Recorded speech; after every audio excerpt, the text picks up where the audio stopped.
vendredi, nous tentons à notre façon justement d'échanger avec vous sur les questions relevant des réalités camerounaises aujourd'hui. Affaire Ouazizi, où en sommes-nous aujourd'hui? Est-ce qu'on peut encore filtrer les réalités autour de ce journaliste camerounais qui jusqu'ici continue d'émouvoir tant de Camerounais et dont on n'en parle plus? Ouazizi est-il mort? Ouazizi l'a-t-il été enterré? Le corps de Ouazizi a-t-il été restitué à sa famille aujourd'hui? Pourquoi n'en parle-t-on pas au Cameroun?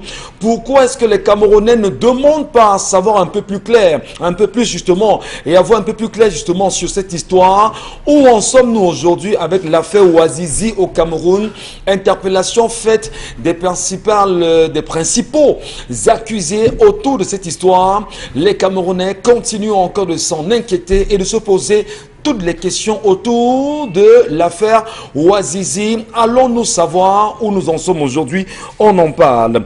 Comment comprendre également, on va dire, la rapidité d'une procédure judiciaire à la suite justement de ce qui s'est passé chez le ministre des Sports, Narcisse Moule-Kambi, où deux personnes ont été accusées d'avoir soutiré, si vous voulez, volé 85 millions de francs CFA chez le ministre des Sports et de l'Éducation physique, parmi lesquels 75 millions en espèces sonnantes et trébuchantes et 10 millions en bons de carburant.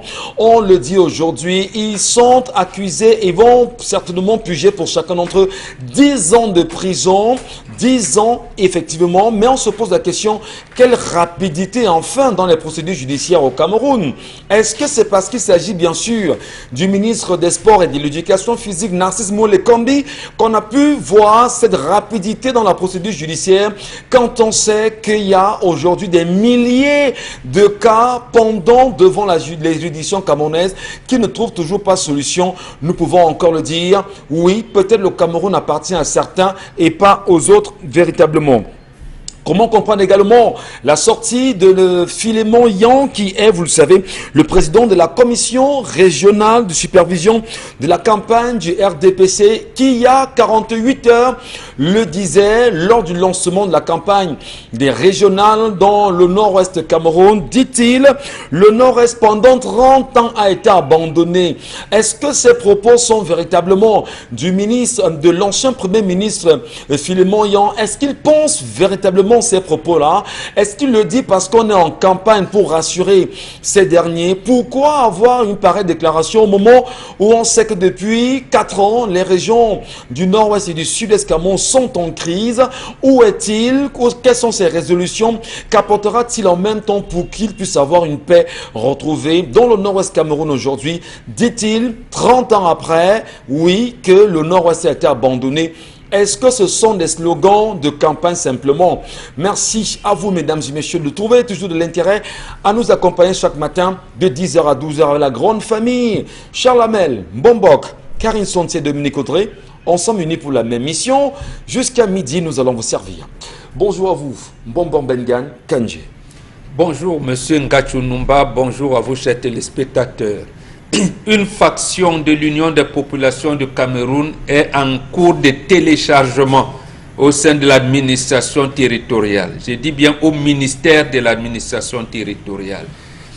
Monsieur Balegelkout et madame Abiba Issa croyaient avoir terminé avec les guerres qu'orchestre l'administration territoriale après avoir gagné le procès que les opposait contre notre faction Bapolipot. Aujourd'hui, le MINAT est en train de créer une autre faction en voulant soutenir l'organisation d'un congrès séditieux avec des gens qui n'en sont pas partis, qui ne font pas partie de l'Union des populations du Cameroun. Pourquoi cela? Alors que ce parti qui n'a même pas de conseillers municipaux s'engage aux élections régionales pour justement manifester ou alors matérialiser la légalité retrouvée, l'OMINAT aujourd'hui, comme il a été condamné d'avoir désigné les responsables, veut donc passer en bas pour organiser un congrès séditieux.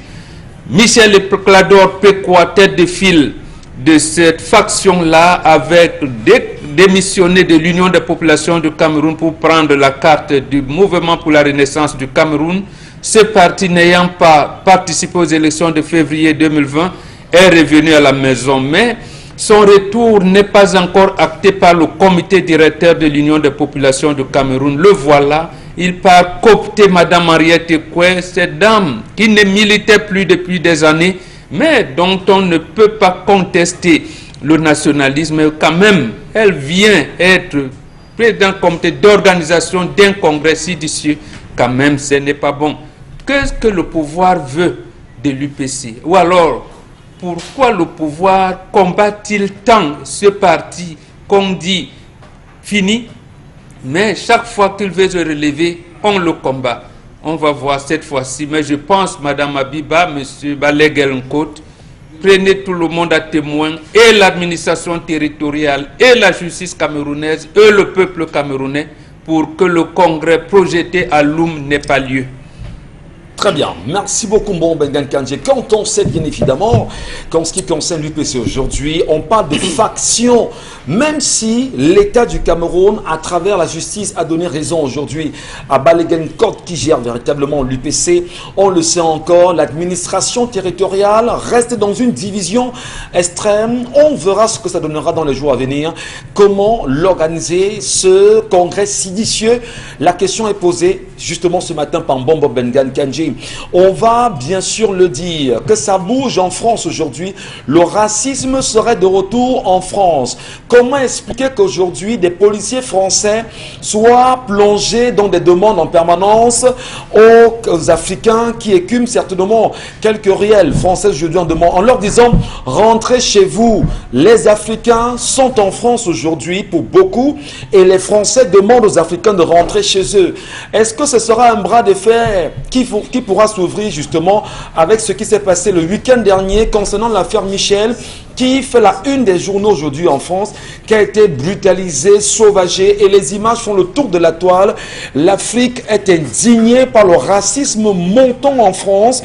Que faut-il faire? Comment en arriver justement à un équilibre social? Mais surtout, les Africains resteront-ils aussi muets quant aux réactions des Français qui demandent aux Africains de rentrer chez eux? Est-ce que les Africains aussi demanderont aux Français désormais de retourner chez eux en France, comme c'était le cas à un moment donné avec Laurent Gbagbo qui avait affrété un avion pour les Français, leur demandant aussi de retourner chez eux après avoir renvoyé des Ivoiriens à un moment donné sur leur territoire? On en parlera, mesdames et messieurs, dans cette édition de 10-12, le Zénith.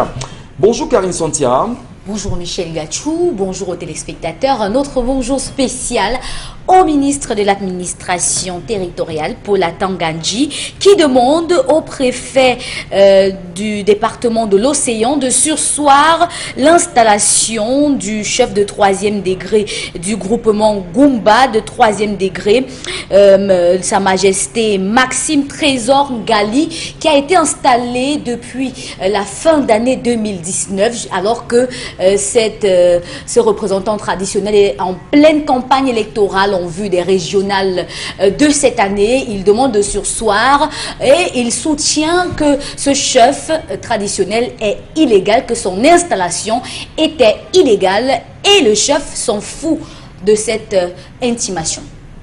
Merci beaucoup Karine Santia. C'est le Cameroun en même temps qui bouge. Vous le savez, on est en pleine campagne régionale et en pleine campagne régionale, effectivement, le ministre de l'administration territoriale qui demande justement qu'on destitue quelqu'un. Oui, on destitue un chef traditionnel alors qu'il y a eu un an pour revenir sur son installation, sur son choix et tout, mais il attend qu'on lance les campagnes électorales. Peut-être qu'il va comme candidat prioritaire parce qu'il est à tête de liste de 3 listes dans cette localité-là. Il faut dire que peut-être que c'est un adversaire assez coriace.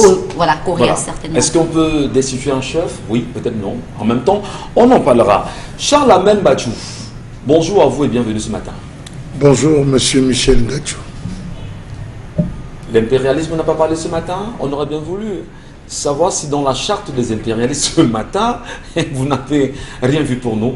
Parce que là, on commençait véritablement à apprécier ces chartes. On peut bien évidemment naviguer. On peut prendre dans les accords internationaux, poser la question de savoir à quoi nous sert l'ONU ou à quoi nous sert la CPI. Et les réponses, c'est justement dans la charte de l'impérialisme, notamment l'article 24, qui précise que les résolutions de l'ONU sont des textes qui nous donnent le droit et les moyens de frapper, de tuer et de détruire les pays dont les dirigeants et les peuples refusent de se soumettre à nos injonctions sous la couverture des résolutions du Conseil de sécurité de l'ONU.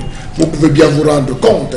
À l'article 27, c'est bien précisé, les lois, les résolutions, les cours et tribunaux des Nations Unies sont nos instruments de pression contre les dirigeants et les leaders des pays qui défendent les intérêts de leur peuple. Et je termine par le dernier, et ça c'est la réponse à la CPI. Les dirigeants des puissances occidentales ne peuvent être poursuivis, arrêtés, ni incarcérés par les cours et tribunaux de l'ONU, même s'ils commettent des crimes de guerre et de génocide ou encore des crimes contre l'humanité. On comprend pourquoi la situation en Libye, en Irak, plonge. Donc la CPI, en fait, ce n'est que pour les sous-préfets d'outre-mer appelés chefs d'État de pays africains. Vous vous rendez compte que tout est tracé pour que l'impérialisme ne cesse de prendre d'envie à ceux qui disent que l'ONU, tout ça.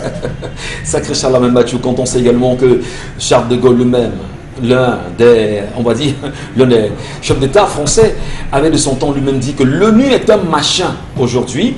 Et lorsque vous revenez sur cette charte, bien évidemment, de l'impérialisme, on peut comprendre pourquoi George Bush n'a jamais été poursuivi après avoir mené les exactions en Irak. On peut comprendre pourquoi Sarkozy jusqu'à présent n'est pas inquiété. Sarkozy et Obama. Sarkozy et Obama. Ou encore même l'ancien Premier ministre britannique qui était assez impliqué dans l'histoire concernant la Libye aujourd'hui. Donc, que les Africains prennent conscience, et on va d'ailleurs saluer le président Alpha Condé, même s'il a eu une élection qui est contestée bien évidemment là-bas, qui vient de faire une sortie en disant que la Guinée n'appartient plus aujourd'hui à la France en tant que pays de l'outre-mer.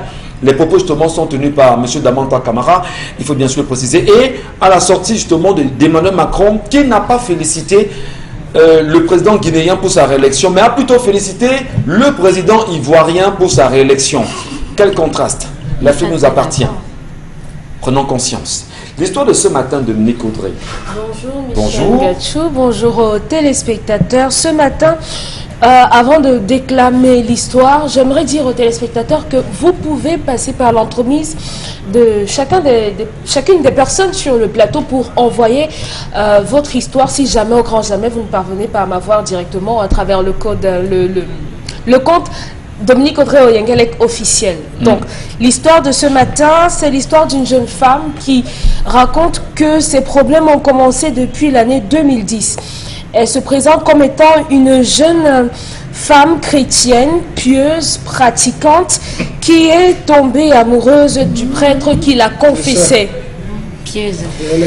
Il y a eu comme un appel pendant ce moment avec Elle a entendu les textes justement de la dame. Elle est pieuse. Bah écoutez. Je suis tombée amoureuse du prêtre qui me confessait. Il y a eu comme un appel pendant ce moment.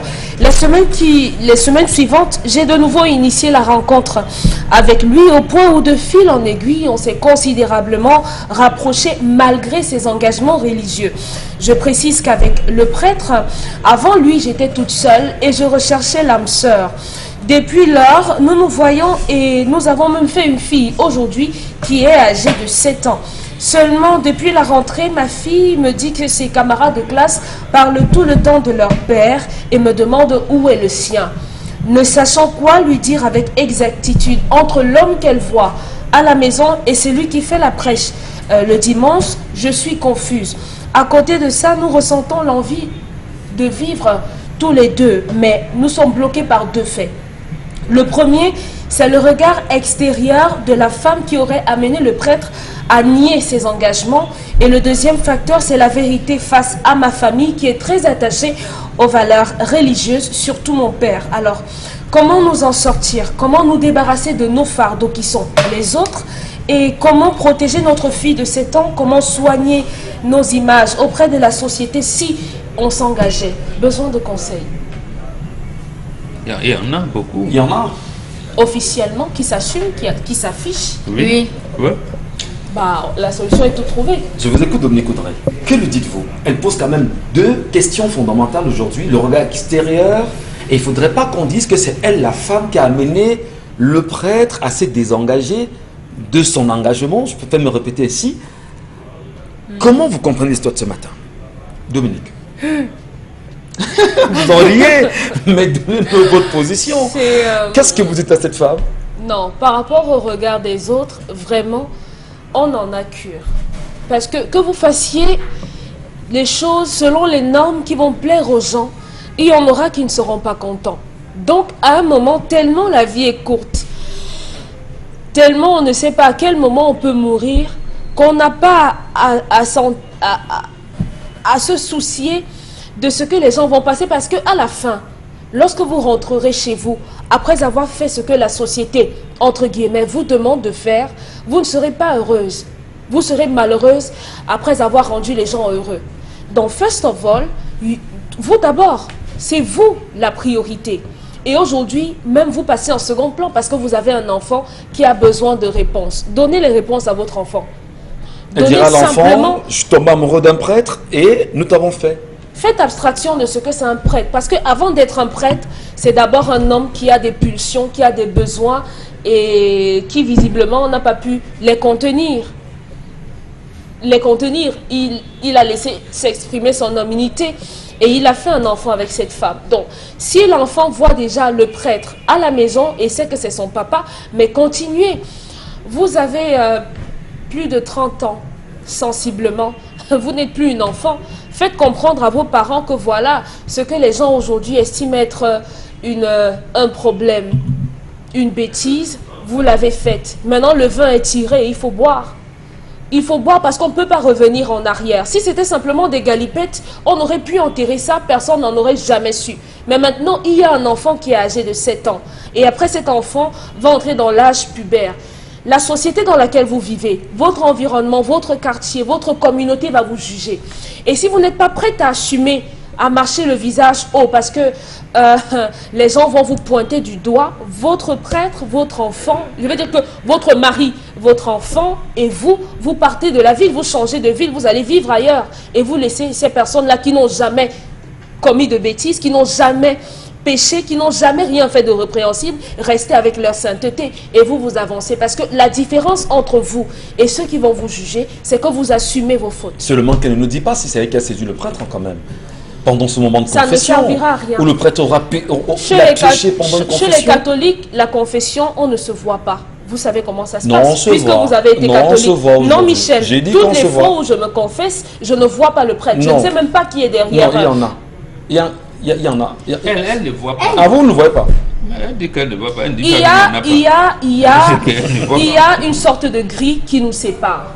Parce que vous êtes à genoux sur un truc et le prêtre est assis de l'autre côté. Parlez, ma fille, le Seigneur vous écoute, un truc comme ça. Donc, vous dites ce que vous avez à dire. Mais maintenant, c'est parce que de fil en aiguille, ils ont continué de se voir, mais ils ne se voyaient plus dans le cadre de la confession. On se voyait maintenant en dehors. Elle allait rendre visite au prêtre, elle allait prier pour elle, pour ses problèmes, exposer sa situation, parler de ses déboires. Et on sait comment ça se passe. Lorsqu'une femme exprime ses problèmes, affiche sa faiblesse, généralement devant un homme, les hommes ont tendance à ne pas pouvoir se contenir. Ils ont parfois l'envie, ils sentent ce besoin naturel-là de protéger cette femme. Et comme elle a dit, de fil en aiguille, il y a un rapprochement qui se fait. Donc, madame, vous avez fait une bêtise. Et ça arrive à tout le monde. Parce que beaucoup de femmes qui vont vous insulter ramènent des kumbos au prêtre, comme on nous a dit hier. Donc, elles ne sont pas différentes de vous. Donc, aujourd'hui, vous ne devez vous intéresser qu'à comment votre enfant se porte. Parce qu'un enfant qui grandit sans son père et qui sait que normalement on doit avoir un père, c'est un problème pour cet enfant. Cet enfant a besoin d'encadrement et elle a besoin d'assumer aussi son père parce que c'est une fierté de dire « Mon père est ceci, mon papa c'est tel, mon père, mon père, mon père. » L'enfant dira « Mon père c'est le prêtre, mon père c'est lui qui nous dit la messe du dimanche. » Mon père c'est un homme. Très bien. Point de vue également de Dominique Audrey ce matin, que nous respectons d'ailleurs, et même les spectateurs devraient respecter, mais non. C'est mon avis. Sacré Dominique Audrey. Alors justement, Karine Santia, comment expliquer que ce soit pendant que l'on se confesse, que l'on pioche, ou encore, qu'est-ce qui peut pousser, de votre point de vue, le prêtre à à être séduit par une femme pendant que celle-ci se confesse, au point d'en faire un enfant avec le temps? Son humanité. C'est un être humain. Avant d'être un homme de Dieu, c'est d'abord un être humain. C'est pour ça que je disais hier sur ce plateau que la parole de Dieu telle qu'elle nous est racontée est une interprétation humaine. Donc, à la base, si vous lisez la Bible, vous aurez votre propre interprétation avant que le prêtre ne vous donne la sienne. Par rapport à l'histoire du jour de ce matin, je me dis que le prêtre a été touché par l'histoire de cette jeune femme. Et en tant qu'humain, on ne peut que céder à un moment donné. Parce que vous savez que même les rencontres où vous voyez parfois, quand vous commencez à parler, c'est lorsque l'autre vous raconte son histoire, que vous parvenez à toucher sa sensibilité, que vous parvenez à connaître ses faiblesses et à savoir si vous pouvez apporter en plus dans sa vie ou pas. C'est lorsque l'autre vous raconte son histoire que vous pouvez établir tout cela. Et je pense que le prêtre a été humain. Et heureusement, il a été délivré. Parce que s'il respecte... Qui est délivré? Le prêtre. Parce que s'il respectait la parole, ou encore s'il respectait les préceptes de l'Église catholique, il n'aurait pas connu femme, il n'aurait pas eu d'enfant. Et chez nous, en Afrique, tel que les Mombors le disent, quand vous mourrez de cette façon-là, vous ne serez pas enterré comme un homme qui a vécu. Vous êtes comme un passant qui est passé et qui n'a rien laissé, même pas un arbre. Vous voyez?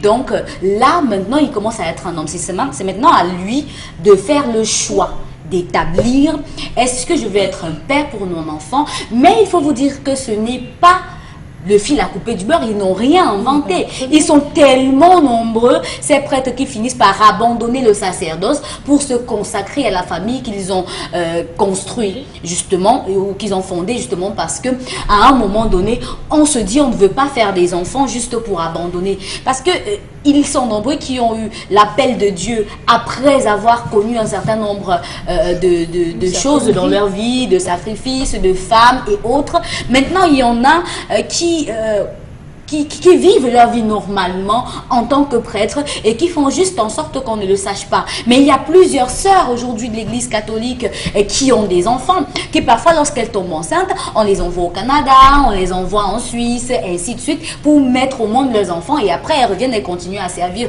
Je ne le dis pas parce que j'invente, je le dis parce que je connais des sœurs qui sont tombées enceintes et qui sont allées mettre au monde leurs enfants ailleurs. Alors, cette femme pose quand même deux problèmes. Et l'un Oui. des problèmes qu'elle pose aujourd'hui, c'est comment est-ce que les deux peuvent se mettre ensemble sans avoir le jugement, on va dire, du monde. Le qu'en dira-t-on? Même quand, Michel Gachou, vous êtes connu à l'école, on vous dit que vous n'alliez pas à l'école étudier, que c'est l'amour de jeunesse, ça ne va pas durer.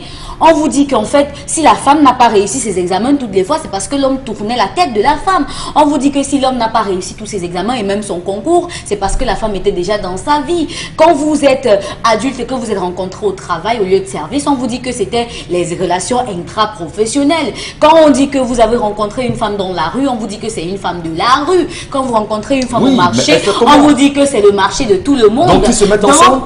Qu'ils se mettent Les ensemble jugements et ne fassent fi des jugements. Ça n'empêchera en rien à cet homme de continuer à partager la parole de Dieu parce qu'on n'a pas besoin de la soutane Mais qu'est-ce qu'il pour fait dans la partager soutane, la justement? parole de Parce que Dieu. là, il porte une On n'a soutane. pas il est besoin de prêtre. la soutane pour partager la parole de Dieu. Rien ne nous dit que tous ceux qui portent la soutane sont des enfants de Dieu ou encore qu'ils iront tous au paradis Et qui ne font pas ça. et qu'ils ne font pas de péché. Très bien. Merci beaucoup, Karine Santia.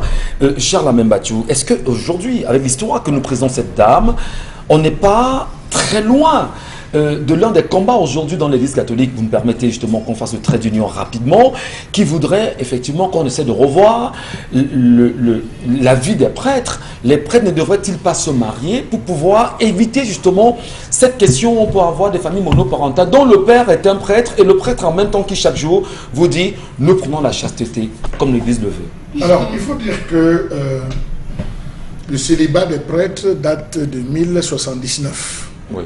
1079, et c'est un mot consacré totalement à l'Église catholique. La Bible de Dominique Audrey-Oyengelek est suffisamment claire. Mieux vaudrait ne jamais faire un vœu à Dieu que de faire un vœu et de ne pas le respecter. Ils font des vœux. Vous reprenez pour qu'on puisse Je bien dis, comprendre? la Bible est claire. Mieux vaudrait ne jamais faire un vœu à Dieu que de faire un vœu et de ne pas le respecter. D'accord. Il y a plusieurs types. C'est vrai qu'il y a les diocésains qui vont nous dire qu'ils font des promesses de célibat, d'autres qui font le vœu de chasteté, monsieur Michel Gatchou. Je ne connais pas son obédience ou son appartenance au sein de la confrérie. Est-ce que c'est un séculier, un diocésain, un monastique, je ne sais pas. Mais je dis, monsieur Michel Gatchou, que le phénomène de Dieu, c'est ceux qui sont censés nous enseigner Dieu qui trompent Dieu plus que nous-mêmes. Ceux qui sont censés enseigner. Vous vous arrêtez au prêtre. J'ai fréquenté avec l'enfant d'un archevêque. Moi, j'ai fréquenté, il avait ses sœurs. Il avait ses sœurs, on discutait sur ma petite sœur. Et quand il rentrait, on voyait ce qui se passait. Vous avez ici un Zachman. À Douala? Je dis Zachman. Oui. London. Oui. Et ils ont toute une municipalité là-bas où les frères sont logés. Vous avez des quartiers, Lopon, je donne les noms des quartiers. Elles sont logées. Est-ce que les prêtres se cachent encore? Il y a plus fêtard qu'un prêtre. Il y a plus viveur qu'un prêtre.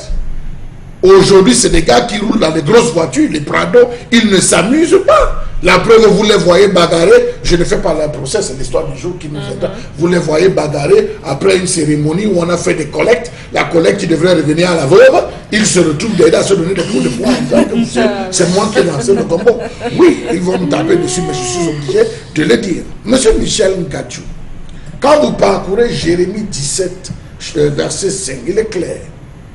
Maudit soit l'homme qui se confie dans l'homme. Ésaïe 5 et 22 précise. Cessez de vous confier en l'homme dans les narines duquel il y a un souffle. C'est pas moi, allez lire, c'est vous qui lisez la Bible. Nous, de temps en temps, pour pouvoir mieux comprendre certaines situations, on est obligé d'aller lire de temps en temps la Bible, d'où mon expérience dans ce domaine. Donc, monsieur Michel Gatchou, cette femme qui décide d'aller se confier chez le prêtre, se confesser chez le prêtre, encore que la confession elle-même n'a pas servi à l'Afrique, c'est sur la base de la confession qu'on a littéralement détruit l'Afrique, c'est sur la base de la confession qu'on s'est servi pour tuer comment je vais appeler ça, la civilisation africaine. Parce que lorsque vous allez vous confesser, on dit renie Satan, renie les objets. Tu as caché où? Parce que Dieu, le Dieu va entrer et dit que c'est caché chez tel notable, c'est caché chez tel. Le matin, c'est l'armée qui arrive, on ramasse le butin. La confession n'a pas aidé. Donc, cette femme, quand elle décide d'aller se confier chez le prêtre, elle va avec les intentions de séduction. C'est-à-dire en allant à l'église, et vous ferez le même constat que moi, monsieur Michel Gatchou, toutes les femmes, placez-vous à l'entrée de l'église, de la chapelle, tous les dimanches, à partir de 17h, les filles mettent des seins mini. Elles se maquillent comme si elles allaient, monsieur Michel Gatchou, à une interview à Equinox Télévision. Elles mettent vous appelez les longs ongles, des parfums compliqués. Et elles s'asseyent devant. Bien sûr. Donc pendant que le prêtre est en train de parler, elle croise et décroise les pieds. Elle croise et décroise les pieds. Vous pensez que c'est encore le Saint-Esprit qui est dans cette... Il ne faut pas pécher contre le Saint-Esprit, mais d'après l'église, mais c'est des pieds. On trouble le prêtre et c'est connu. Donc elle est allée avec des intentions en disant, ce prêtre, je vais me le faire. C'est mon âme sœur. Maudit soit, la Bible est encore claire, maudit soit l'homme qui détourne l'épouse du Seigneur. C'est connu. Oui, monsieur Michel Gatchou, les prêtres sont les épouses, c'est pas moi. Chaque fois qu'on ordonne un prêtre, on dit voici l'épouse du Seigneur, voici celle, ou si vous voulez, le serviteur du Seigneur. Maudit soit la personne qui détourne. Vous avez donné des enfants sans aucune identité qui ont été faits par des prêtres, qui se retrouvent à vivre, à végéter. Ils ne peuvent pas appeler le prêtre papa. Ils ne peuvent pas appeler le prêtre. Voici quand on dit qu'il faut aller sur la famille paternelle, ils ne peuvent pas se déplacer. Ils vivent dans une discrétion totale avec des mères qui sont frustrées. Et c'est ça ce qu'il faut décrier. Dans toutes les paroisses, toutes les églises, ces femmes sont connues, ces femmes qui vivent maritalement avec les prêtres, qui ont fait des enfants avec des prêtres, qui vivent dans une misère. Je dis une misère et une précarité. Elles ne peuvent pas réclamer parce qu'ils se retrouvent parfois être des polygames. Donc j'estime cette femme. Elle ne savait pas là où elle s'engageait. Elle s'est engagée dans un champ. Elle l'assume. Elle a choisi de vivre avec lui. Elle va assumer la discrétion. L'enfant déjà pose des questions. Et je crois que rendue à l'école, elle va commencer à chercher à connaître quel est le nom de mon père, prononcer le nom. Malheur à elle si tous les enfants vont dans cette église, ça va être comme M. Michel Gachou. Je peux même citer le nom des prêtres ici. Non, si vous ne le ferez pas ce matin. Hein. Non, je vous dis, vous ne le ferez pas ce matin. Mais bien sûr, vous ne le ferez pas ce matin, je vous en prie. Non, c'est gentil de Hein, votre part. Charles, Merci. vraiment. Le sujet est assez choquant quand même ce matin pour que nous puissions remuer le couteau dans la plaie également, tout en saluant bien évidemment toutes les chrétiennes. Je voudrais saluer particulièrement toutes les chrétiennes de la chapelle Christ-Roi de Tinga. Pourquoi seulement là-bas? On se comprend. Bon, maintenant, oui, il a passé son message. votre point de vue ce matin. Donc d'abord, il faudrait rassurer tout le monde. Charles Lamel, il n'y a pas Dieu à l'église, donc il n'y aura pas de malédiction là-bas. Voilà. Donc cette femme n'a pas perturbé les plans de Dieu. Il n'y a pas Dieu là-bas. Non, j'ai réfugié dans la Bible. Oui, J'ai pris une huile suée pour les fruits. Non, Donc, j'ai- j'ai pris une huile suée pour les fruits. Non, je voulais seulement vous rassurer. Je voulais seulement vous rassurer que Dieu n'étant pas là-bas, on ne peut donc pas l'avoir transgressé ou transgresser ses lois ou quoi que ce soit. Non, cette femme n'a commis aucun péché. Aucun péché. Parce que l'église elle-même, dans les églises, je parle abrahamiques, il y a eu trop d'inventions, des choses qui n'existent pas. D'abord, c'est en 431 qu'on invente le culte de la Vierge, on veut dire la Vierge. En 594, on invente le purgatoire. Et en 1439, on dogmatise le purgatoire. Le thème même de pape est né en 610. Le thème de pape. Pape, la fonction, la papauté est Ouais. née en 610. Et en 1454, on parle de l'Immaculée Conception. C'est des termes qu'il n'y a rien dedans. C'est des conceptions, j'allais dire, humaines. On revient donc de cette église catholique romaine même.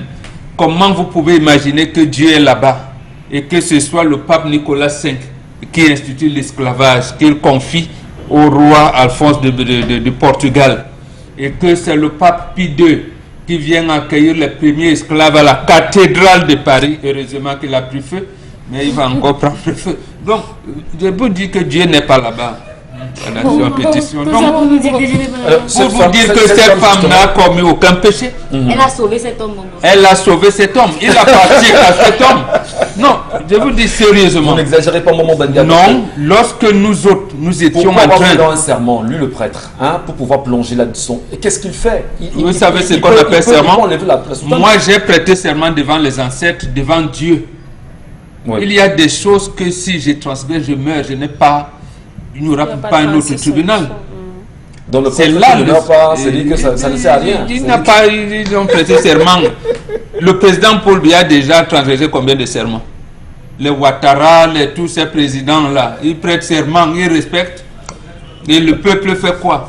Rien, on les observe. Même un président de la République prête serment dit « Je vais appliquer la constitution qui lui limite les mandats ». Il change. Au lieu que ce soit son successeur qui en profite, c'est lui qui profite. Et tout le monde est frigorifié, l'esprit est frigorifié. Oui, il a changé pour qu'il continue. Non, s'il continue, ce n'est pas lui. Ça veut dire que tout le monde, personne ne respecte le serment. Ça veut dire qu'il n'y a pas de serment du tout. Alors, cette femme s'inquiète, elle ne voudrait pas qu'on pense Elle d'elle, doit que c'est elle emmener qui a son enlevé. prêtre de mari de démissionner de la prêtrise et de l'épouser. Lorsqu'on pleurait, Monseigneur Bala, Tout ce qu'il faut pour ça. Monseigneur, son voisin d'immédiat là, Monseigneur Sosten Bayebi, avait les mêmes problèmes avec un de ses prêtres. Puis il est venu lui dire que Monseigneur, bon voilà, j'ai déjà 3 enfants avec une fille. Moi, je te remets ta soutane. Le père dit que non, si tu fais comme ça, l'église risque de... Bon, on a engagé une procédure en interne pour dire qu'on a excommunié ce prêtre. Je ne cite pas son nom. Oui. Le prêtre a dit, faites comme vous voulez. Moi, je venais seulement te dire que Je vais me Je ne continue plus. j'ai même reconnu mes enfants au tribunal de mon atelier. Donc, voilà. Donc, en fait, et lui, il a pris le courage, il a reconnu ses enfants au tribunal à Monatélé. Il a épousé la fille en question. Et aujourd'hui, il ne sait pas où ils sont, mais ils vivent normalement. Une vie de famille. Voilà. Puisque c'est une famille. Donc, je ne citerai pas de noms. Il y en a d'autres qui ont démissionné pratiquement. Ils sont entrés parce qu'ils voulaient continuer dans les églises abrahamiques. Ils sont devenus pasteurs à des églises baptistes, évangéliques ou presbytériennes et tout. Or, ils ont commencé par être prêtres. au départ. Donc cette fille, cette femme, 30 ans, Audrey a dit, demande à son père de démissionner de la prêtrise et revenir s'il veut continuer avec la soutane. Il y a plein d'églises protestantes. La famille va l'accepter sans souci. Parce que la fille, elle a la peur justement du genre. Il y a même d'autres. Il y a des églises catholiques, anglicanes, gallicanes et tout qui ont des femmes.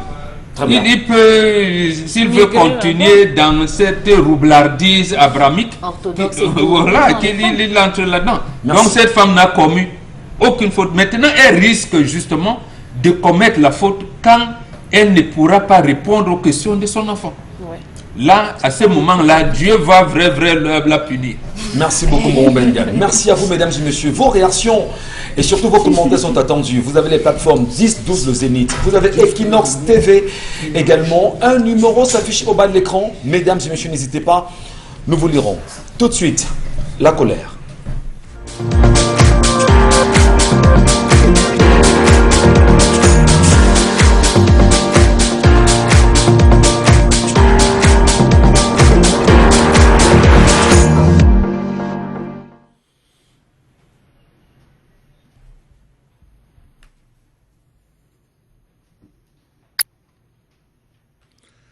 Je m'interroge ce jour sur la question de l'éclairage public dans ce pays. À quoi sert l'argent sans cesse voté dans ce pays pour l'éclairage public et la maintenance? À l'heure où on parle, l'Europe est à 70%, ou a à 70% atteint l'éclairage nocturne, ce qui suppose que tous les coins en Europe sont littéralement éclairés à 70%. La Suisse à elle seule a atteint 80% d'éclairage nocturne, à telle enseigne que les experts s'interrogent sur la surexposition à la lumière constante. Au Cameroun, nous vivons dans le noir.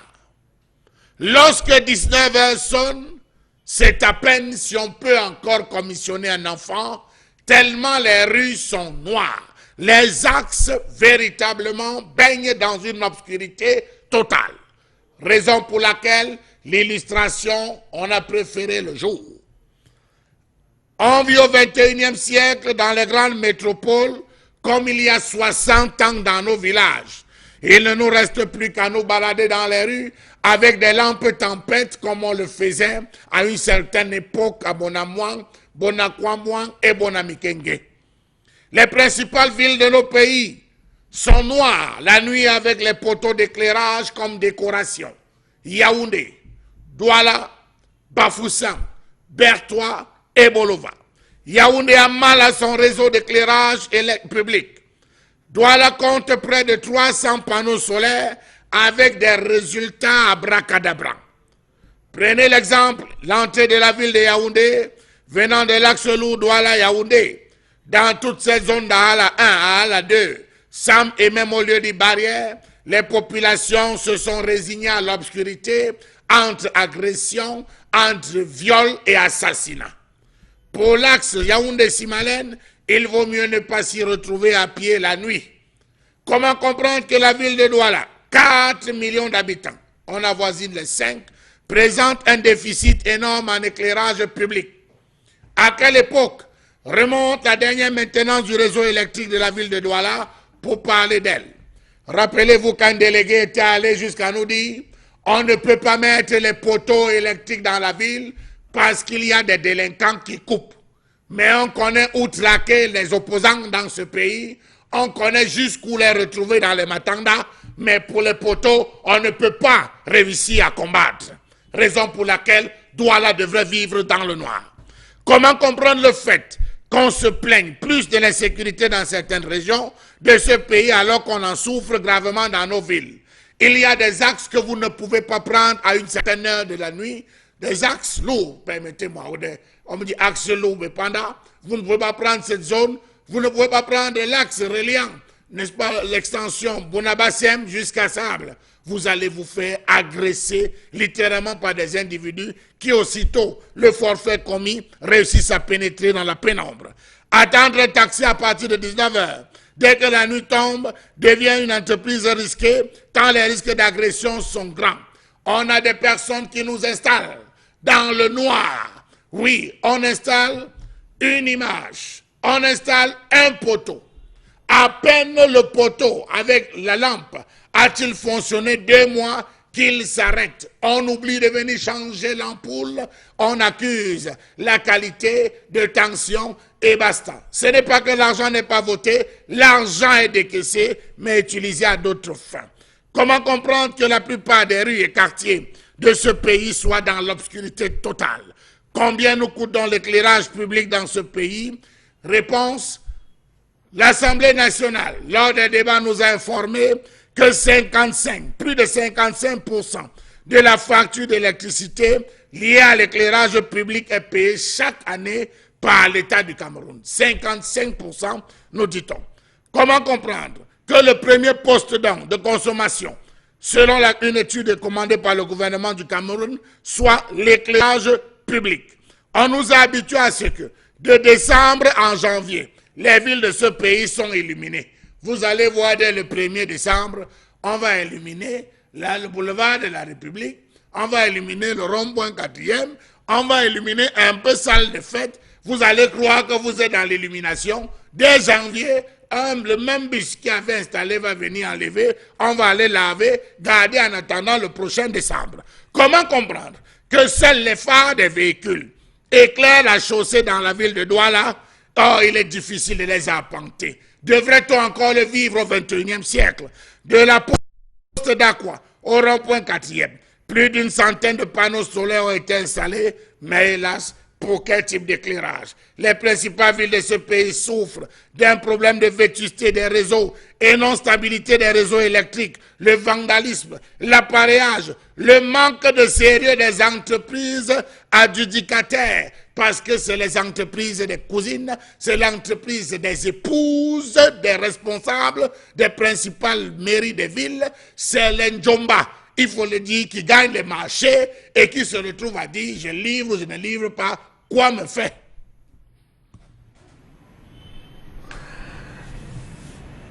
La colère exprimée ce matin, mesdames et messieurs. On peut en rire, mais c'est fou, c'est n'importe quoi. Ce que Charles Mathieu précise ce matin, c'est extrêmement grave.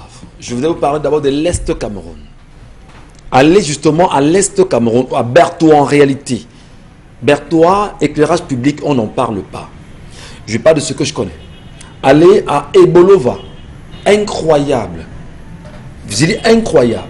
Ne parlons pas de Maroua, ne parlons pas de Garoua, ne parlons pas de Ngaoundéré. Aujourd'hui, on dira que Bamenda et Boya sont justement dans ce qu'on connaît. C'est incroyable que le Cameroun ne soit pas illuminé. 2020 quand même. C'est assez grave quand même, Bonbon, Karine, Dominique. Je prends le cas de Douala précisément. L'axe lourd, si vous voulez, la pénétrante est. La route de village. Quand j'arrive à Douala également, j'habite pas très loin de là. Il faut sortir tous les matins à 5 h puisqu'on a la radio le matin. Je peux vous rassurer, pendant toute la période où je vivais à village, il n'y avait pas d'électricité. Il n'y a pas d'éclairage public à village. C'est-à-dire que ça a changé? Ça n'a pas changé. Ça n'a pas changé. Je n'ai pas venu de village. Et ça a commencé avant vous? Je vais venir de village. J'ai eu la chance ici, à Equinox, de mener un reportage, juste sur l'éclairage public, où une nuit, HTC, je le cite ici, on a fait le tour de la ville, incroyable. Incroyable. On est dans un pays, 2020, pas d'éclairage public. Et justement, devant nos quartiers terminus, je parle au rond-point terminus, ici à Douala, devant nous, une femme s'est fait agresser, son sac a été arraché. Je dis devant nous. Devant moi, le reporter, le caméraman qui m'accompagnait, incroyable. Et là, je parle bien de terminus ici, là, voilà. Comment comprendre qu'en 2020, que l'on n'ait pas d'éclairage public au Cameroun? Dominique Audrey, est-ce qu'on ne devrait pas avoir honte quand on regarde la caméra? Est-ce qu'on ne devrait pas avoir honte quand on se parle entre nous, Camerounais, de ce fait qui est aussi important pour la République? C'est de la même façon qu'on ne peut pas comprendre comment se fait-il qu'en 2020, on boive l'eau des flaques. Ou à l'extrême nord, hein, on sait qu'il y a... Par exemple. Ouais. ou bien qu'à l'est là-bas, on boive l'eau des mines, l'eau qu'on a remuée en amont parce qu'on cherche de l'or et que les populations boivent ça ici en bas. C'est de la même façon. C'est juste ça. D'aucuns disent que c'est le Cameroun, on est fantastique, on est un pays à part, oh, c'est le Wonderful Kistan, parce que tout ici, et on vous laisse vraiment, vous êtes, je ne vais pas donner l'expression là ici, la question de l'éclairage public aujourd'hui, c'est en couple avec la sécurité. Je veux dire que moi, je vois ça sous le prisme du couple. Éclairage public égale sécurité. Sécurité pour les gens qui se meuvent le long des différentes voiries. Entendez les routes, les chemins de fer, les espaces et tout ça. Mais aujourd'hui, malheureusement, on se rend compte que on n'a que des décorations. Lorsqu'on nous dit que le budget, ça vaut 55% et plus, ça veut dire que partout, on doit avoir de l'électricité. Mais comment se fait-il qu'on ait de l'électricité et que des gens se fassent agresser, comme avec votre exemple, et qu'on retrouve des gens qui sont poignardés, comme on se rappelle de l'enseignant qui a été tué après M. Njomi Tchakounte, dans la même, les jours qui ont suivi. Vous allez loin. Ici, là, la Besseke, le petit tunnel de la Besseke, là. Voilà. Vous donnez seulement l'exemple là, Même où on a par ramassé les exemple. gens. Par exemple, comment ça s'explique? Aujourd'hui, on ne voit que des poteaux. Pour ceux qui sont même encore là, il y en a qui sont froissés, où il n'y a même pas d'ampoule, où il n'y a même pas d'interrupteur. Dans certains quartiers, à Yaoundé, en Vannes notamment, ce sont les riverains qui ont décidé de mettre la lumière à l'entrée de leur quartier parce qu'ils ne pouvaient plus. Vous connaissez les changeurs de Parler Vannes de là-bas. Ndokoti, ici à Ndokoti, Voilà. là Ndokoti, un Par soir, exemple. je sors de quelque part, permettez de Oui, me je vous côtoyer, parce que permets, c'est assez choquant.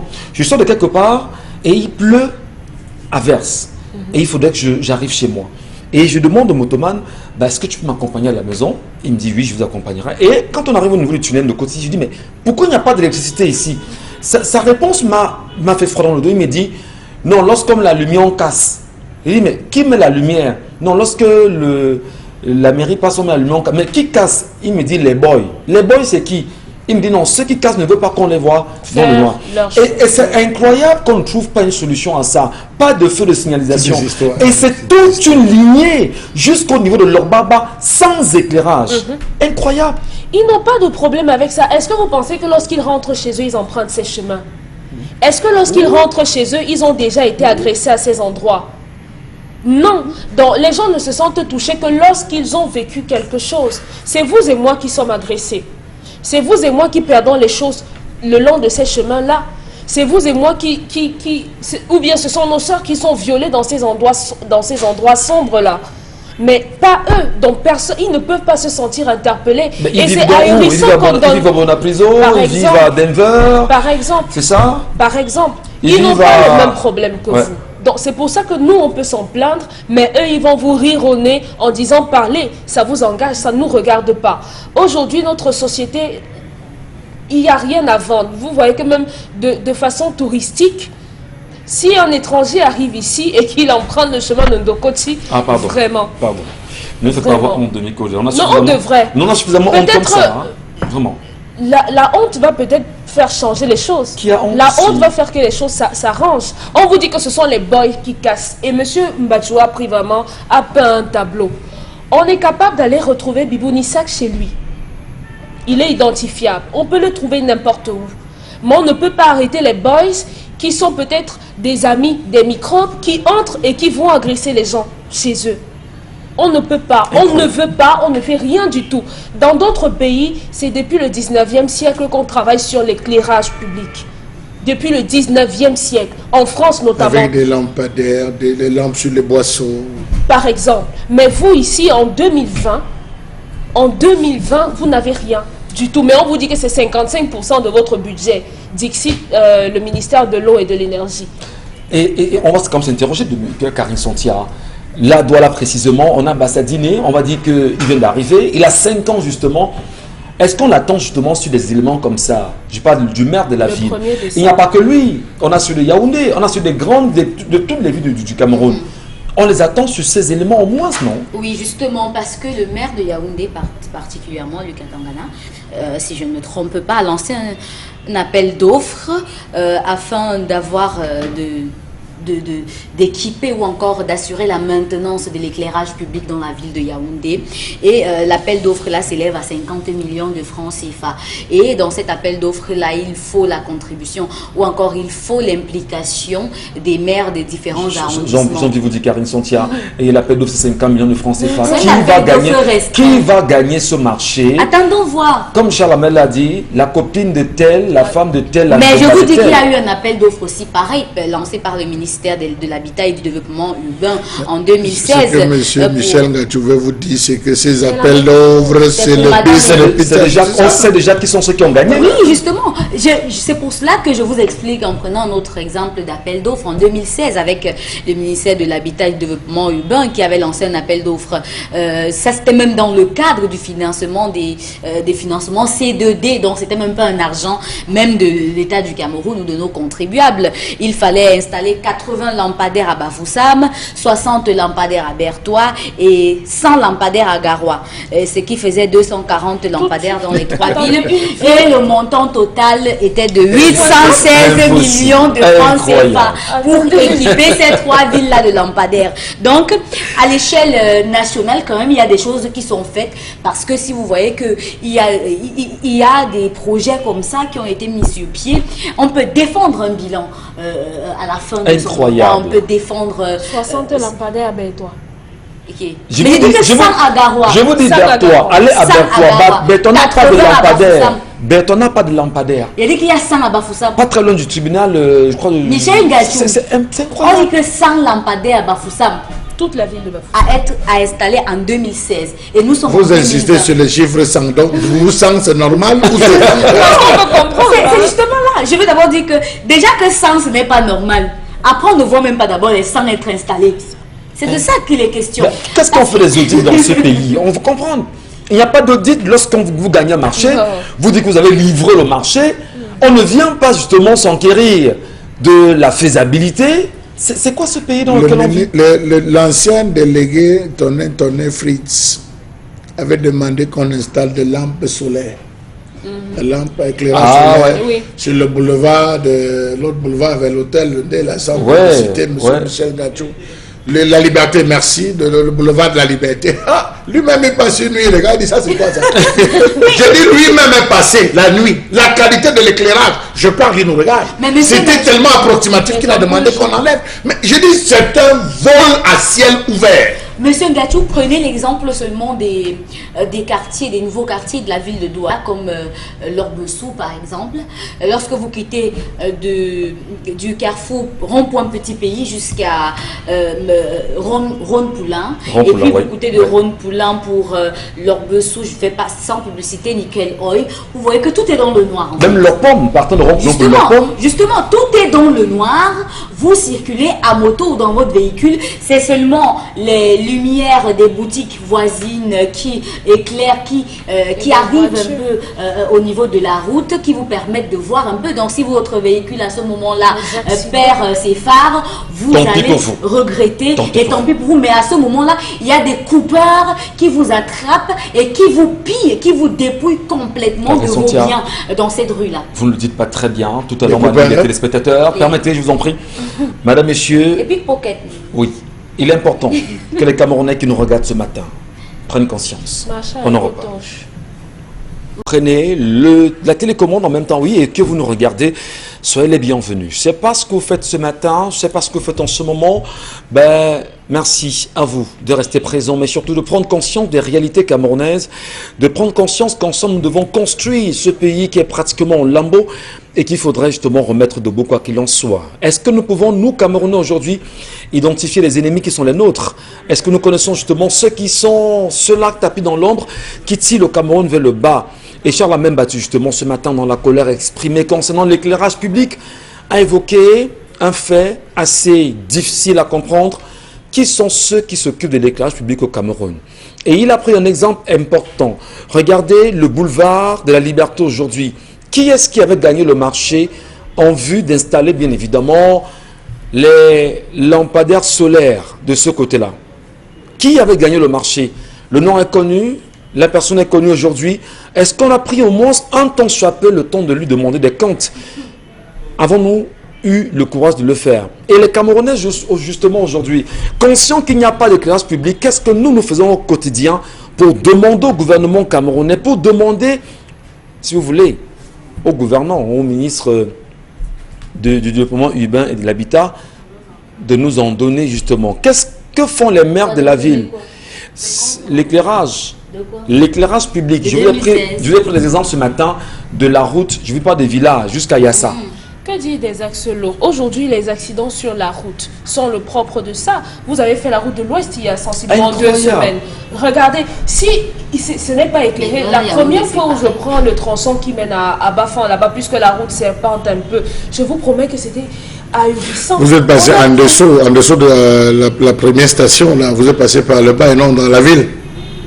Comment? En ce moment, par l'eau, on a traversé Penjaï. Oui, c'est ça que je dis, vous êtes entré en dessous. Je vous parlais de ce tronçon de la frayeur. Vous abandonnez là, l'entrée de Badonné. Vous voyez que les herbes partout. Imaginez votre voiture tombe en panne. Et vous savez comment on circule sur nos axes? On circule dans le sens opposé parce que les routes... Oh ben là, ne poussez pas à ouvrir encore un sujet assez énervant. Parce que, je vous dis encore, lorsque vous prenez Banganté, Douala, on ne roule pas à sens unique. C'est-à-dire que si vous voulez, on ne peut pas rouler normalement.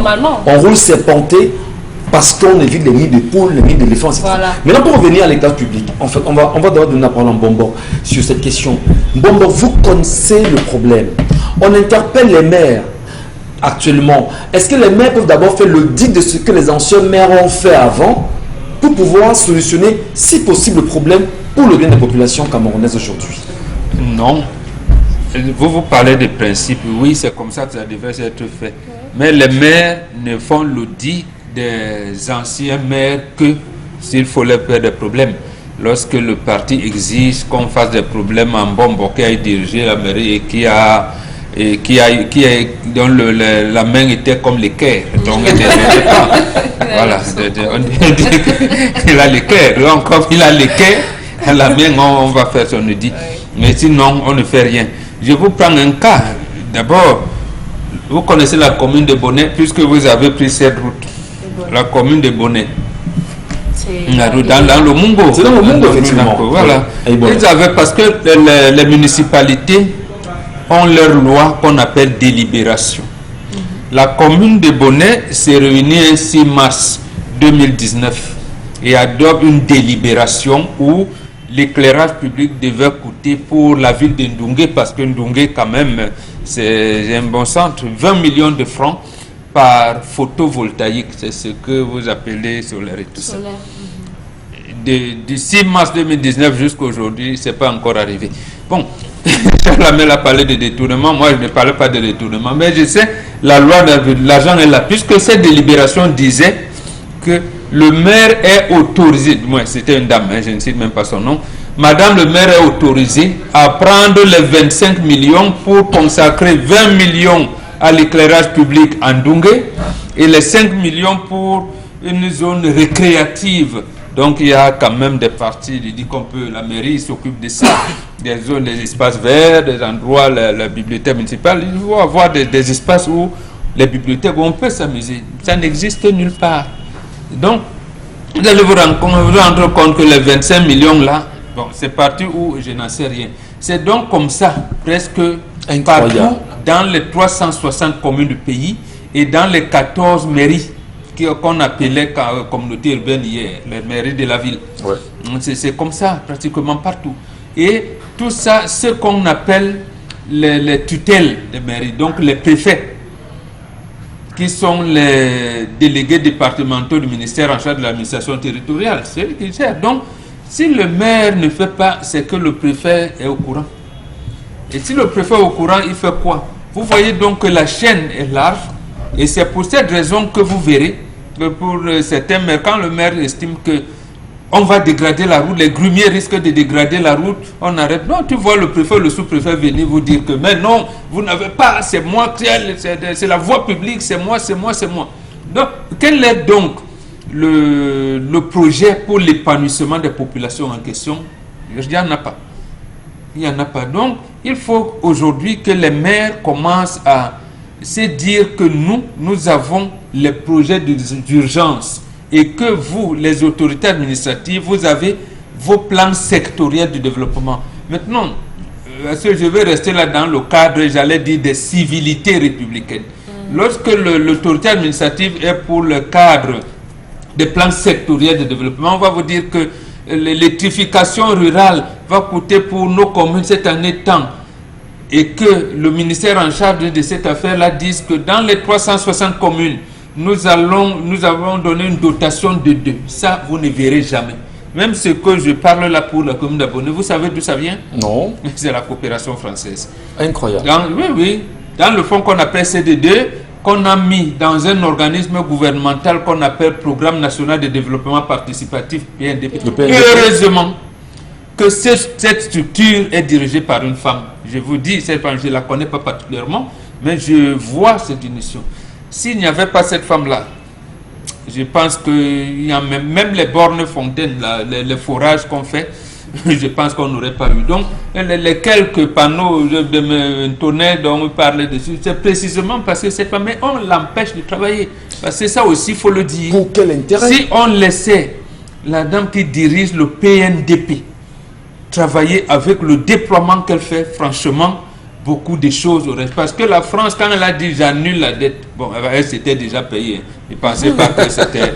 Voilà, c'était pas la magnanimité de la France. Il s'était payé même plus du triple de ce qu'on aurait dû payer. Il a dit ces fonds, je les loge à la BEAC et on va voir dans quelle mesure sera injecté pour les projets. Donc, pour l'éclairage public, nos collectivités territoriales décentralisées, avec la complicité des autorités administratives, bouffent cet argent et nous, on pleure.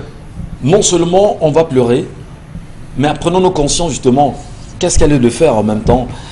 Est-ce qu'on a une solution à ça, Charles Lamine Battu? Aujourd'hui, quand je dis est-ce qu'on a une solution à ça, c'est que j'interpelle le Camerounais, le citoyen, qui est censé, c'est son droit d'avoir cette électricité. D'ailleurs, on sait aujourd'hui qu'au niveau de l'extrême nord du Cameroun, permettez rapidement, on a cette marche qui est interdite par le sous-préfet de Marois 12e, où les populations veulent marcher le 29 prochain pour demander simplement l'électrification. Ils veulent être dans la lumière. C'est un droit. C'est incompréhensible qu'ils demandent à marcher pour se faire entendre, pacifiquement d'ailleurs, et que le sous-préfet trouve justement à leur faire savoir que le collectif n'est pas reconnu, qu'ils n'ont pas le droit, qu'ils ne pourront pas le faire. Mais finalement, on vit dans quel pays, M. Mbadji? Qu'est-ce qu'on fait? Avant que Charles Lamine ne parle, lorsque les Lions indomptables venaient de remporter la Coupe des Nations au Gabon en 2017, les gens sont descendus dans la rue pour danser. Les mouvements étaient reconnus par quelle autorité administrative? Là, c'est toute la question. À Boya, ils sont descendus avant-hier pour réclamer l'électricité. Ils ont marché d'un point à l'autre pour réclamer l'électricité. C'est un mouvement aussi. Bonne question. Charles Hamel, comment solutionner cette histoire? Monsieur Michel Ngachou, je vais répondre à votre question tout de suite. Il y a un document qui circule sur Facebook ces derniers temps et dans les groupes WhatsApp qui porte l'entête de la République française avec le titre Engagement. Je vous lis les parties essentielles. Moi, XXX, m'engage en ce jour en mon âme et conscience, après avoir pris connaissance de la lourdeur de la tâche qui m'est proposée, à être le collaborateur de la République française qui me propose le poste de ministre du Cameroun. Bon, même si d'aucuns pensent que c'est un fait. Monsieur Michel Ngachou, beaucoup pensent que c'est un fait. Monsieur Michel Ngachou, vous ne pourrez pas. Je n'ai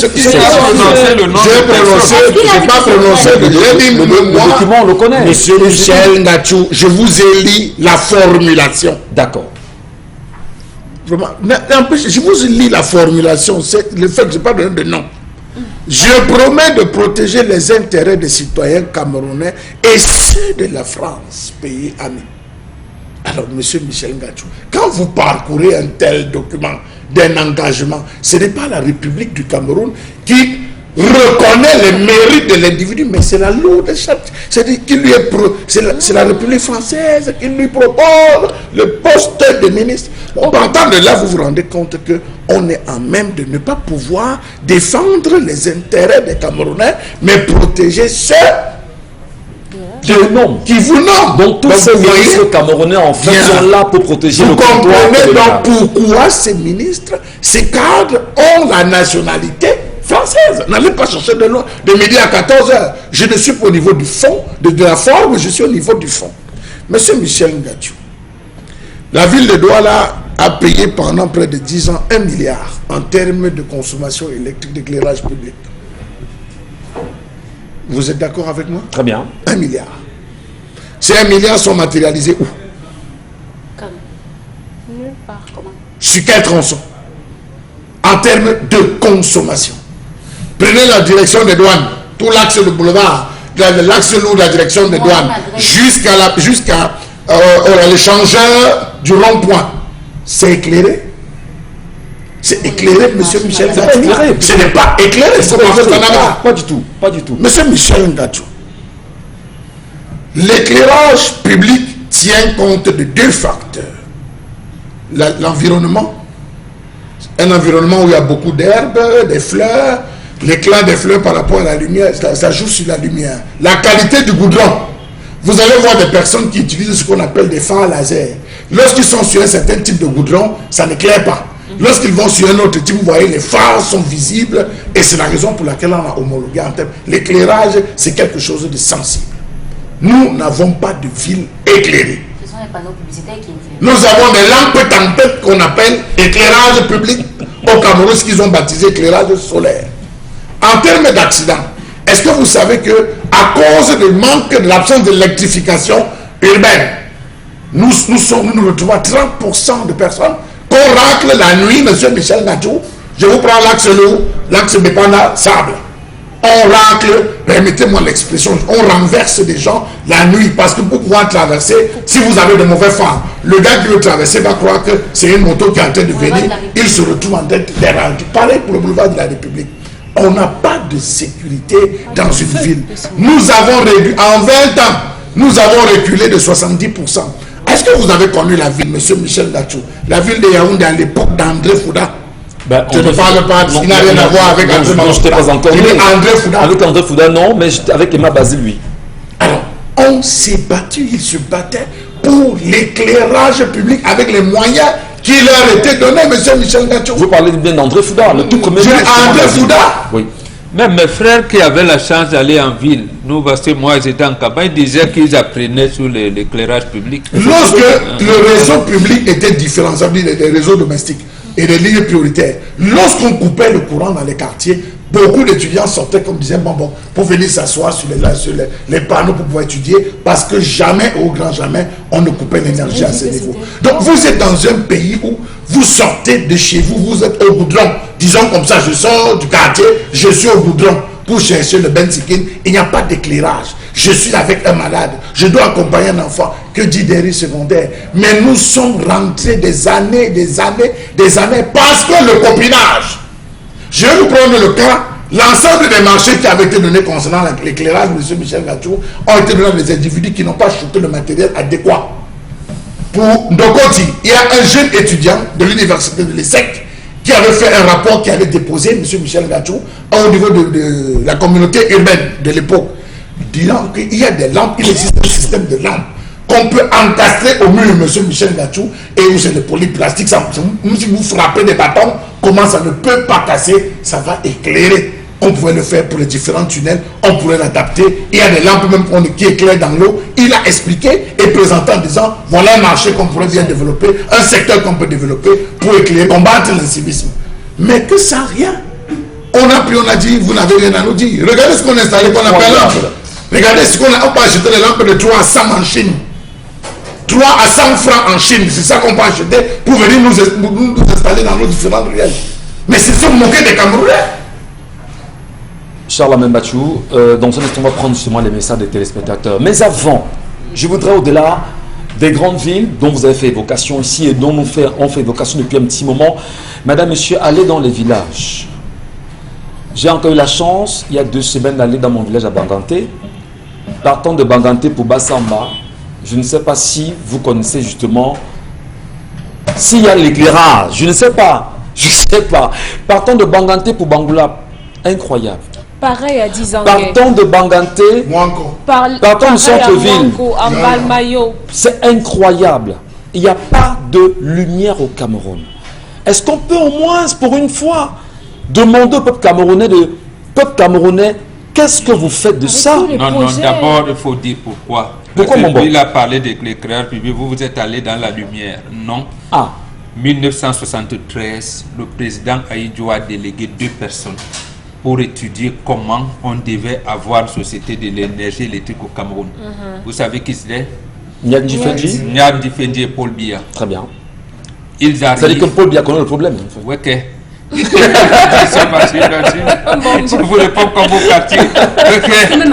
Paul Biya connaît le problème. Quand ils arrivent, on crée la Société nationale de l'électricité du Cameroun en 1974. Vous savez comment on commande la politique d'apartheid. On prend, ils étaient 3 entreprises, on oublie l'entreprise anglophone, Pawakam. On crée avec les autres. L'isolement des anglophones. Donc, comment? En chemin faisant, on fait tout, on arrive à une situation où, comme c'est les Français qui dominent, qui dirigent, ils commencent à dire que non, les centrales de DEA ne permettent plus au groupe échiné d'avoir sa plénitude. L'UQAM veut se déployer, vraiment, ce qui était vrai. Nyad fait une étude avec ses anciens amis de EDF et de Hydro-Québec. L'étude finie, il vient dire à son ami Paul Biya, camarade, bon, laisse-moi augmenter de 10 francs le prix au kilowatt-heure. Nos amis français seront contents, à l'UQAM pourra se déployer partout. Et si vous voulez, on pourrait brancher les ampoules électriques sur tous les arbres au Cameroun. Maman personnelle me racontait justement cette version. Et Dignat l'a dit, c'était hier en 90. Tu sais ce que Paul Biya lui a déjà dit, que dit donc mon frère, j'étais demandé ça où? Viens faire la politique, laisse-moi cette histoire. Incroyable. Dignat a été nommé vice-premier ministre en charge du plan de la planification du développement en mars 92. Et finalement, on a abandonné le projet. Donc, voilà pourquoi vous avez posé une question. Il faut donner la réponse claire aux Camerounais. Aujourd'hui, les deux se retrouvent. L'un est président de la République, chef de l'État, l'autre est le numéro 2. Le numéro 2 de l'État. Je ne sais pas. Ils connaissent le problème. Voilà. C'est les deux qui gèrent le pays. Les deux connaissent le problème de l'électricité. Et ils ne font rien. Donc, voilà, donc maintenant vous pouvez savoir auprès de qui les jugements, les Camerounais justement ont porté leur revendication. Comment est-ce qu'on fait pour que ce soit 55% des dépenses de l'État? Enfin, à quel niveau? Au niveau des villes avait dit en cas de... C'est national. Oui, c'est national. Non, la facture de l'éclairage public, c'est 55%. Je sais pas. Pardon. Je vous dis, il y a les deux personnes qui vivent encore. Bon, on ne sait pas. On ne sait pas, je vous en prie. Allez, rapidement les messages, Karine, de nos téléspectateurs ce matin. Le premier message, je ne parle pas seulement de l'obscurité qui sévit, mais aussi de l'état piteux de la route qui jonche l'axe PK14 au campus 17. Vraiment, c'est de la merde dans ce pays. Junior Banen. Le ministre des Sports a pris 85 millions de francs CFA pour avoir ça chez lui. Moi, j'ai connu un prêtre de ma paroisse qui a fait fort. Et pour étouffer cela, le cardinal actuel l'a fait partir. Alors, lorsque vous parlez d'électricité, alors je prends tout simplement l'axe PK14, PK17, la route des étudiants qui empruntent cet axe-là de lundi à samedi et qui finissent les cours tard le soir. Je vous assure, messieurs, qu'il n'y a pas de panneau solaire sur cette voie. Nous allons attendre que l'un de nous se fasse agresser ou poignarder sur cette voie avant de penser à nous. J'ai ce mot que je garde toujours. Les étudiants camerounais souffrent dans leur propre pays. Junior Banen. Lorsque vous revenez de l'étranger, votre vol atterrit à 3 h du matin à l'aéroport de Douala. Vous avez comme l'impression d'être dans une autre planète, pour ne pas dire dans des abîmes de l'enfer, tellement c'est lugubre et ancestral. Zéro éclairage, et ceci même à plusieurs endroits à l'intérieur de l'aéroport. Dehors, alors on distrait la tanière, on dirait la tanière du diable en personne. À des moments, on a honte d'autres Camerounais. Quelle honte.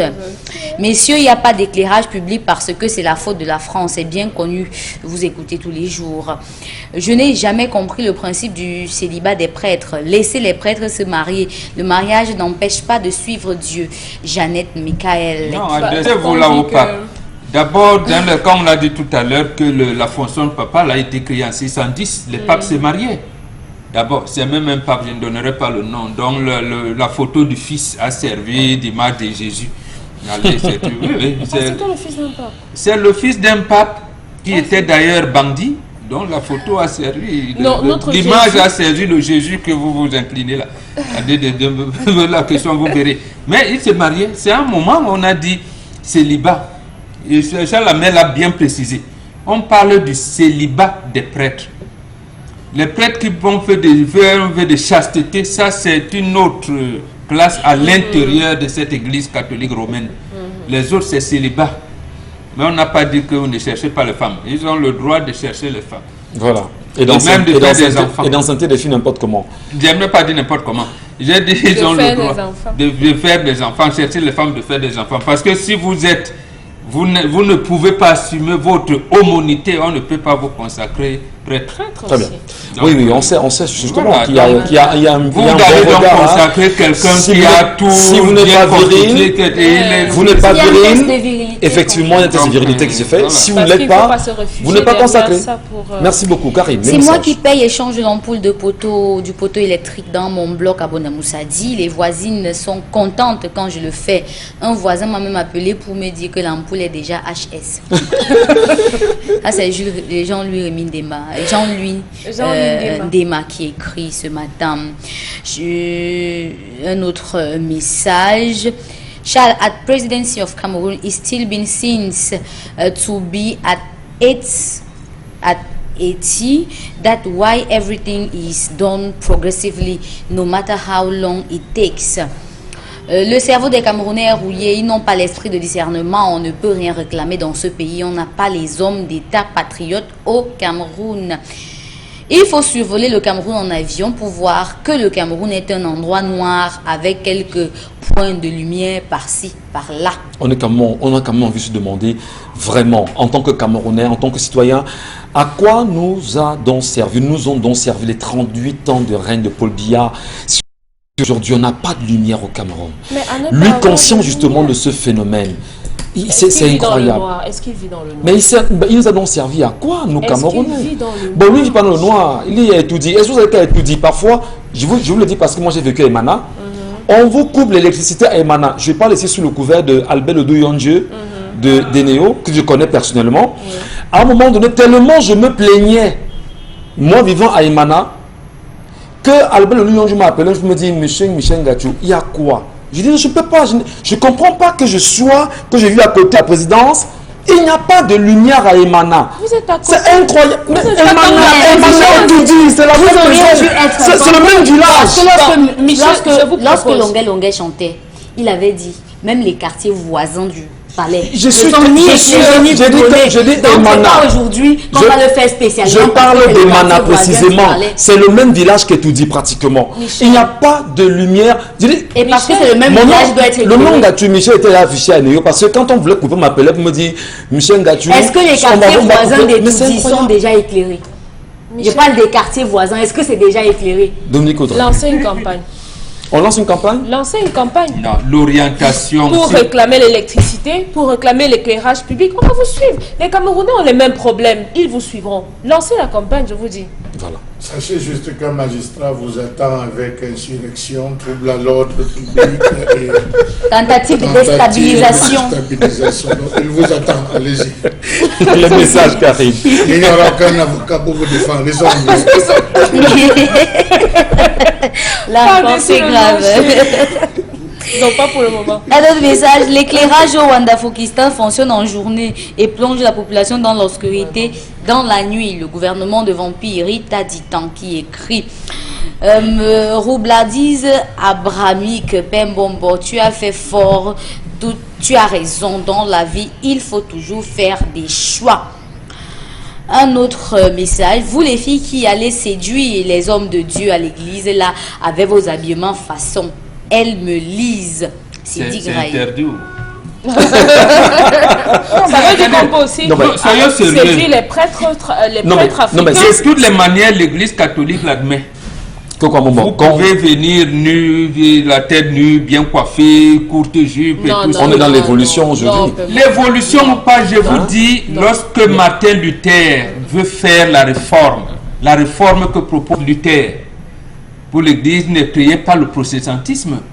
Et parmi ces réformes, il y avait ça, notamment la possibilité de lire la Bible, comment célébrer l'Eucharistie, ainsi de suite, ainsi de suite. Il y avait un certain nombre de choses. Oui. C'est pour ça que quand le protestantisme naît, on commence à dire aux femmes, vous couvrez vos cheveux, vous devez avoir un tel habillement quand vous allez à l'église, ainsi de suite, ainsi de suite.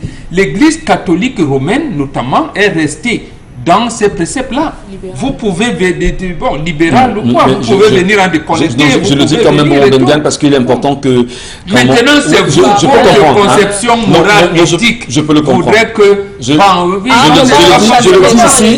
le dis ici, justement, en tant qu'ancien servant de messe quand même, de la chapelle Christ soit de Tinga où j'ai grandi, mais bon, Bengan, à un moment donné, vous arrivez à l'église, on vous dit, monsieur, madame, vous n'entrez pas. Allez justement vous couvrir les épaules, allez vous couvrir les cheveux avant d'entrer à l'église, et c'est important. Ça, au moins... Il y avait les servantes de messe qui contrôlaient. Non, pas les servantes de messe. Il y a le protocole de la chapelle qui ne nous permet pas d'avoir accès dans la chapelle avec justement... Mais il faut justement le dire. Les parents, c'est le prêtre qui le fait. L'Église catholique en général n'a pas... Il n'y a pas mot d'ordre à ce niveau. Ça. Effectivement. Il tolère, si vous voulez, tolère cela. Très bien. Allez, les messages, Karine. S'agissant de l'éclairage public, la nouvelle mode de l'éclairage par panneaux solaires photovoltaïques, les communes les installent et après ils s'entourent de la maintenance. Ils s'en foutent de la maintenance. Donc pour moi. Justement, comprenez alors que le catholicisme n'est pas le christianisme. Tout ce qu'on raconte là, c'est les catholiques qui sont venus avec. Jésus n'en a pas parlé.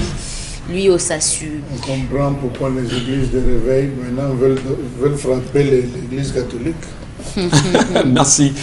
Merci à vous, Karine Sontia. Merci aux téléspectateurs. Merci à vous, madame, messieurs, de continuer à faire confiance à la chaîne du peuple. Vous êtes le peuple et nous sommes la chaîne. Vous êtes chez vous, ici. La chaîne vous appartient. Dans un instant, la revue des réseaux sociaux. Les éléments qui ont été les plus marquants de ces 24 heures sur la toile et qui font d'ailleurs le tour des réseaux sociaux. Merci à vous de prendre l'essentiel. Karine Sontia, toujours avec vous encore. Qu'est-ce qui s'est passé ces dernières 24 heures? Après la sortie du préfet du département d'Undé sur l'insécurité et les kidnappings d'enfants de la maternelle, voici le préfet du Mbamenoubou qui interpelle le délégué départemental des enseignements secondaires sur les cas d'homosexualité dans les établissements secondaires de la localité. Il a demandé de bien vouloir saisir les chefs d'établissements scolaires du ressort notamment du délégué départemental des enseignements secondaires à l'effet de sensibiliser les enseignants et les élèves par rapport à ces pratiques déviantes et de dénoncer toute personne suspectée des dites pratiques occultes. Comment est-ce que les activités sexuelles sont aussi répandues dans les établissements scolaires, encore plus des activités sexuelles qui sont détachés de la réalité ou de nos propres réalités? Voilà le préfet du Mbamenoubou qui expose cela et qui demande à ce que des sensibilisations soient effectuées. Comment est-ce qu'on comprend cela? Voilà, c'est un fait qui est assez gênant quand même. Quand c'est le préfet lui-même qui se lève et demande à ce qu'on puisse combattre des activités, on va dire, des attitudes hors normes, inacceptables dans la localité, effectivement, Dominique Audrey, ça interpelle plus d'un quand même aujourd'hui. Est-ce que ça veut dire que le préfet, certainement, a des informations en sa possession, comme quoi les enfants dans l'établissement se seraient investis dans les pratiques homosexuelles aujourd'hui? Oui, oui, et on est simplement dans la continuité avec le préfet d'Undé. C'est une action à saluer, mais maintenant on ne devrait pas s'arrêter au communiqué. C'est pour ça qu'on dit ici que les mauvaises choses se passent généralement dans les établissements scolaires. Et c'est bien que l'information soit remontée jusqu'au niveau de la hiérarchie. Et maintenant, au niveau des établissements, il est important que les têtes de la hiérarchie directe de ces élèves-là prennent les choses à bras le corps, de peur qu'on se retrouve avec des choses qu'on ne pourra plus gérer lorsque ce sera un peu trop grand. Il faudrait qu'on sache d'où est-ce que c'est parti. Qui sont les enfants qui ont ramené cela dans ces écoles-là et qui sont les parents de ces enfants? Peut-être les découvertes qu'on fera à l'issue des enquêtes pourront tous nous mettre KO, mais tout de même, il faut protéger ceux qui ne sont pas encore. Vous savez que malheureusement, sur les réseaux sociaux, on lit généralement des histoires des enfants qui se retrouvent dans des fêtes avec leurs amis et consomment des choses et au réveil le matin, se retrouvent... Voilà, abusé. Voilà, abusé comment pour les garçons? Donc maintenant, si on ne veut pas avoir ça avec les fêtes qui sont en train d'arriver, les amis qui vont organiser des charters, des sorties de groupe et tout ça, il faudrait qu'on fasse les choses rapidement. Ils appellent ça des chill, hein? Oui, des chill, oui. Il faudrait qu'on fasse rapidement, qu'on gère ça rapidement avant que vraiment, il ne faudrait pas qu'on bousille la vie de ces enfants-là. C'est une action à saluer, cher Lamine Bachou. D'ailleurs, on salue la sortie du préfet, Monsieur Michel, l'interpellation à sa place, non? Je souhaiterais que vous me laissiez parler, parce oui, que vous aimez souvent me couper quand on a... On vous recadre de temps en temps, monsieur Bachou. Monsieur Michel, il y a des parents qui initient leurs enfants garçons, leurs enfants mâles à l'homosexualité. Dans des loges, ils commencent par introduire l'enfant dans des loges, l'enfant va dans la loge, la même loge que le père. Le père se retrouve à initier son enfant à cette pratique. Premier point. Vous avez des enfants qui, une fois initiés à cette pratique, vont l'essayer chez la Tchida, qui sont au niveau des autres écoles. Vous avez des cas qui ont défrayé la chronique dans le sud, qui ont défrayé la chronique dans le Ndé, qui ont défrayé la chronique, on va le dire, M. Michel Ngachou, dans le Noun, où des élites prédateurs et compradors sont arrivés. Elles ont fait semblant de coopter des jeunes garçons pour les entraîner, pour dire qu'on va les aider, des porteurs de sang et tout, on va les situer. Ces élites qui sont arrivées dans cette zone sont devenues des prédatrices sexuelles sur les garçons, introduisant de fait l'homosexualité. Il faut dire que dans la pratique de l'homosexualité, M. Michel Ngachou, pour les cercles ésotériques, on prélève, sur la base du rectum, on prélève un ensemble de faux. Comme un vieux de 70, je prends quelque chose de bête de 60, ne peut pas aller avec un enfant. Qu'est-ce qu'on fait? On fait un décalage de 20-20. C'est-à-dire, le premier finance un gars de 40, le gars de 40 finance le gars de 20, le gars de 20 descend, c'est lui qui part récupérer. Et c'est comme ça que la chaîne, en termes de prélèvement, et vous retrouvez. Je le dis parce que je suis en train de mener une étude sur le sujet. Donc voilà, le préfet s'est levé et décrier une situation en demandant que ça s'arrête. Je peux vous rassurer que le préfet qui le dit aujourd'hui, c'est parce que le verre, il y a déjà 17 verres dans le fruit. Il y a déjà 17 verres. C'est arrivé à un seuil où on ne peut plus cacher. C'est arrivé à un seuil où on ne peut plus masquer. Il faut juste que l'autorité sorte pour couvrir. C'est des personnes que vous retrouvez dans ces univers, dans des boîtes de nuit spécialisées. C'est des personnes que vous retrouvez dans des cercles. Nous voyageons beaucoup. Et dans des villages, vous voyez quelqu'un, il a mis sa boîte de nuit, il a une boîte de nuit dans son domicile. Lorsqu'il est là, il ferme, il bloque, il descend, il pose un ensemble d'actes. Donc je peux vous dire, M. Michel Ngachou, que ça ne devrait pas s'arrêter dans le sud. Ça devrait continuer dans le dé et partout. Parce que c'est grave, je vous assure, et c'est protégé par les élites. Je dis bien, et je pèse mes mots, c'est l'élite qui fait rentrer ça dans les différents villages. Comment est-ce que le commandant de brigade peut interpeller l'élite? Comment est-ce que le commandant de brigade ou le préfet peut faire arrêter quelqu'un qui met son carburant, qui paye? Je dis donc, M. Michel Ngachou, c'est trop grave. Et je le dis, c'est trop grave. L'autorité administrative doit appliquer la loi. La loi interdit. La loi l'interdit justement. C'est tout simplement ça. Et quand Charles lorsqu'on interdit les meetings de MRC, les marches de Nietzsche, on applique bien la loi. Oui. On dit que risque de, nous avons maintenant les mêmes autorités administratives devraient justement amener aux bonnes mœurs, aux pratiques de bonnes mœurs. Alors, quand Charles a dit justement que le verre a 17 verres, enfin, le fruit a 17 verres, on peut comprendre justement que peut-être les enfants de ces derniers auront été Monsieur Michel serait peut-être Monsieur Michel Ngachou, pourrait être des victimes. vous sortez Et tout de suite, le monde interprète Vous sortez du nez, parlons de ce département. Vous sortez Non, du nez. on a très peu de temps. Vous savez ce qui se passe? Non, mais il faut qu'on dise que même au niveau du nez, il faut prendre les mêmes mesures. Dans tous les départements, c'est l'élite comprador qui la met. Quand vous dites au niveau du ndé, parce qu'on sait exactement d'où ça part au niveau du ndé, peut-être on ne me le dira pas ici, on connaît la situation, on connaît ce qui se passe à Bantoum, on connaît l'élite au féminin qui le fait. Il faut bien sûr le dire, Charles Non, les autorités administratives connaissent les élites qui les rendent visite quand vient un week-end. Voilà. Et maintenant, quand ils ont ce qu'ils appellent ça. les comités de coordination des opérations, c'est ça qu'ils appellent là-bas les problèmes de réunions de sécurité. Ils savent ce qui se passe. Ils ont des indices partout. Merci beaucoup. Karine Santia. Oui, le Lamido, un véhicule du cortège du Lamido de Garoua a percuté un enfant hier de 2 ans qui a perdu la vie de suite et les populations en colère après avoir vu le chauffeur de ce véhicule, la sortie du véhicule et émettre un appel téléphonique. La population s'est mise en colère et a tenté de vandaliser le véhicule du Lamido qui a détruite la pare-brise de ce véhicule-là. Il faut rappeler que le Lamido de Garoua était en pleine campagne électorale dans cette région en vue des élections régionales. Et c'est bien sûr un fait qui est connu en ce moment là, vous le disiez à l'instant, on espère qu'on aura les images rapidement pour voir ne serait-ce que la réalité de ces faits-là qui font de ce fait qui fait le tour des réseaux sociaux aujourd'hui. Voilà, on l'a bien sûr en image et on peut bien voir la qualité, la voiture justement de... Mais qui est retourné. C'est l'accident qui a renversé le véhicule ou c'est... Oui, ils ont renversé le véhicule parce qu'ils estiment... C'est la population qui a renversé le véhicule. Qui a renversé, effectivement. Right. Voilà, donc on peut bien comprendre que ça fait le tour des réseaux sociaux. Cet accident a ôté la vie à un enfant de 2 ans. Voilà. Ça veut dire que... Comment est-ce que l'enfant se comportait sur la route? Non.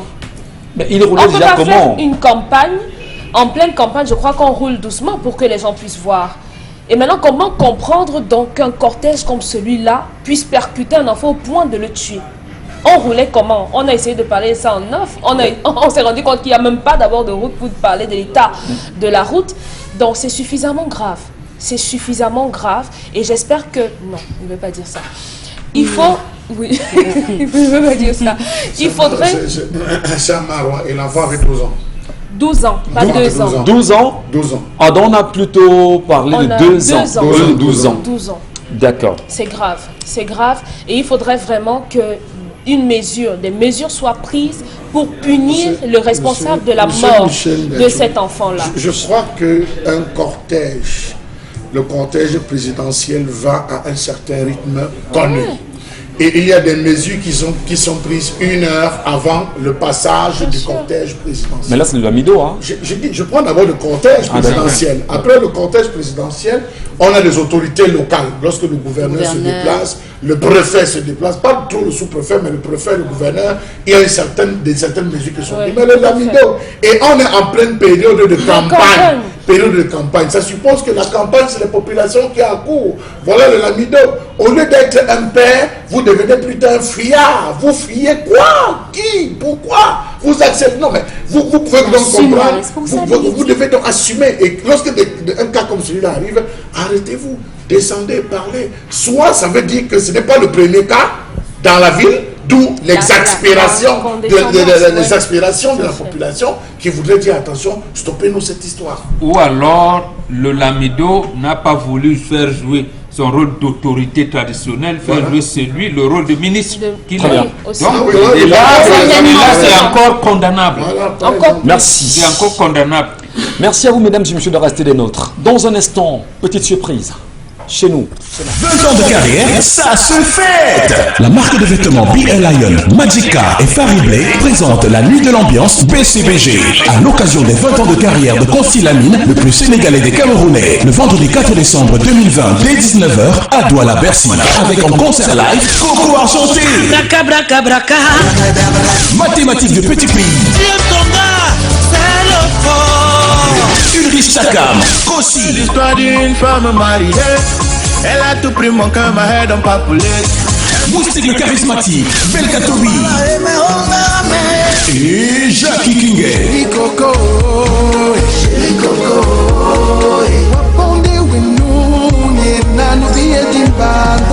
Notez bien, La nuit de l'ambiance PCBG à l'occasion des 20 ans de carrière de Consti Lamine, c'est le vendredi 4 décembre 2020 dès 19h à Douala-Bercy. Prix des places 10 000 et 5 000 francs CFA. Bien en vente à Douala-Bercy, 6 à Aqua. Info live 682 42 10 48. Soyez de la fête. Partenaire média, radio et télévision Equinox. Et bon retour, mesdames et messieurs. Vous vous rendez compte effectivement que le spot nous dit tout ce matin. Consti Lamine, bonjour et bienvenue. Alors, bonjour Michel Gatiou, bonjour à tous les téléspectateurs. Déjà, merci à ces téléspectateurs qui se sont rendus massivement nombreux hier à l'aéroport international de Douala pour accueillir la Giga, la Terra, la Bio, la Web Star Belkatobi, qui est bel et bien avec nous ce matin dans cette émission spéciale 10-12 de Zénith à l'occasion des 20 ans de carrière de Consti Lamine. Alors ce que je dirais tout simplement, chers téléspectateurs, les numéros de téléphone, vous les aurez tout à l'heure au bas de l'écran. C'est l'occasion plus que jamais de vous rendre massivement dans les différents points de vente tels que le magasin 1001 tapis en plein cœur d'Aqua, le magasin de Consti Lamine, ou alors du côté de Douala-Bercy pour avoir vos tickets, tout en rappelant déjà à tous les téléspectateurs que les tickets de 5 000 ne restent plus assez. Donc il n'y a plus assez de tickets de 5 000 francs. Donc bien vouloir se dépêcher du côté bien sûr des points de vente pour acheter votre ticket. Alors et ce matin, j'ai avec moi les artistes et j'ai l'honneur de présenter en exclusivité mondiale, après 1 an d'absence au Cameroun, il est au Cameroun uniquement pour les 20 ans de carrière de Consti Lamine. Chers téléspectateurs, je vous prie d'accueillir la Giga, la Méga, la Web Star, Belkatobi. Belkatobi, bonjour, bienvenue chez nous, bienvenue chez vous. Vous êtes à Equinox. Bonjour. C'est un plaisir d'être là. Merci, je suis vraiment chez moi. Voilà, vous êtes chez vous ici à Equinox. Ah oui, bien sûr. Ça fait un bon petit moment. Consti Lamine le disait à l'instant, un peu plus d'1 an quand même, qu'on ne vous avait pas vu au Cameroun. Où étiez-vous pendant tout ce temps? Mais j'étais en France, vous savez, je te l'avais dit, je suis entre le Cameroun et la France. Ouais. Je ne suis pas un artiste qui vit seulement sur place, donc je sais un peu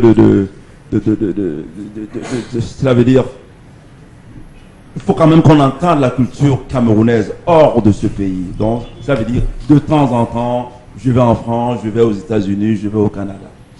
Et vous êtes là justement pour la nuit de l'ambiance BCBG, tout effectivement. à fait, pour ceux ou celles qui avaient vraiment des doutes, je suis là. Vous confirmez justement votre présence à cette soirée, on va dire, extraordinaire. Mais quand vous dites que je confirme, je suis déjà là, puisque vous savez que je vis à Paris. Mais si je suis là, c'est que je suis là pour cette soirée. Ouais. Alors justement, ils sont des milliers, des millions qui vous regardent d'ailleurs ce matin. Pour cette soirée, qu'est-ce que vous promettez au grand public, Belkatobi? Je leur promets la vraie musique, pas de tapage. Vous n'aurez que la musique, pas de tapage. Ouais. Parce que ça fait longtemps, ça veut dire, quand vous avez Jackie King, quand vous avez Coco Gentil, quand vous avez Belkatobi, ça veut dire la musique en live, c'est pas la pacotille. Je vous promets de vivre, ça veut dire la vraie musique. Ça veut dire, j'ai pas envie d'aller au-delà, mais je vais faire jouir les femmes avec ma musique. Allez au-delà. On veut que vous allez au-delà. Je vais faire jouir les femmes avec ma musique. Ah là là.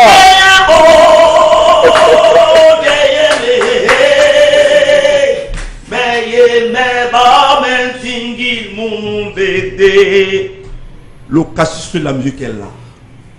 Je suis là. Venez le 4 décembre.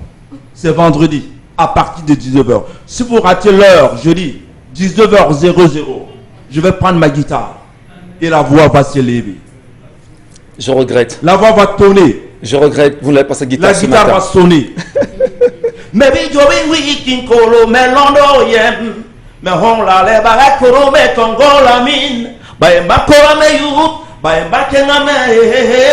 Je pense que Equinox sera là aussi. Merci beaucoup, merci infiniment pour la confirmation de ce matin. Consti Lamine, 20 ans également de carrière. Et dans un instant, on a également une autre surprise avec nous ce matin. Bien entendu, Michel Gatiou, les téléspectateurs savent que Consti ne fait pas dans la dentelle. Consti dit et réalise. Vous me connaissez depuis plus de 20 ans. Alors, ce vendredi 4 décembre, j'ai mis les petits plats dans les grands avec le soutien de tous les partenaires, notamment la radio et télévision Equinox, et il faut le rappeler, hein, notamment les émissions telles que Ville en Fête, 10-12 de Zénith. On a mis assez de moyens pour offrir un spectacle de qualité au public. Alors, chers téléspectateurs, il est l'une des voies qui permet de vous guérir. Il est l'une des voix qui permet aux Camerounais, aux étrangers de se sentir à l'aise à la maison. Aux côtés de son grand frère Belka Tobi, mesdames, et messieurs, voici la confirmation de celui-là qui se fait appeler The Voice, Jackie Kingay, qui est bel et bien là pour les 20 ans de carrière de Consti Lamine. Jackie Kingay, bonjour, bienvenue chez toi, bienvenue chez Equinox. C'est un plaisir enfin de t'avoir ici.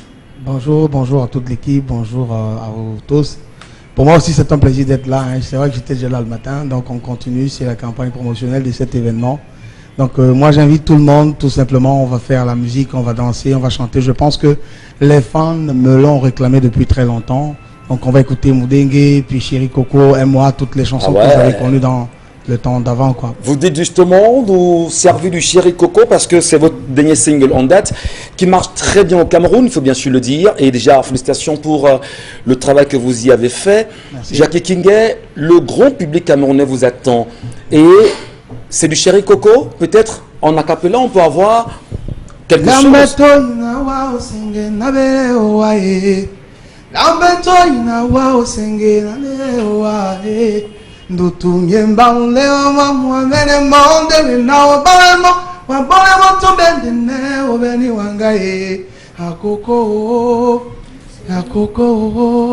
Chéri Coco, c'est le 4 décembre à Douala-Bercy. I wait all of you, je vous attends tous. Que promettez-vous justement à toutes ces femmes qui risqueraient de venir pleurer là-bas?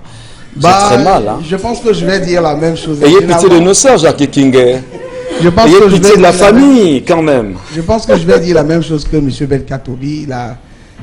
Les musiciens parlent généralement musique. Donc, moi, je les invite, je leur donne un rendez-vous de musical, quoi. Donc, certainement, il y aura le show, mais je veux que le public vienne vivre la chanson camerounaise en grandeur nature, quoi. Ouais. Donc, voilà.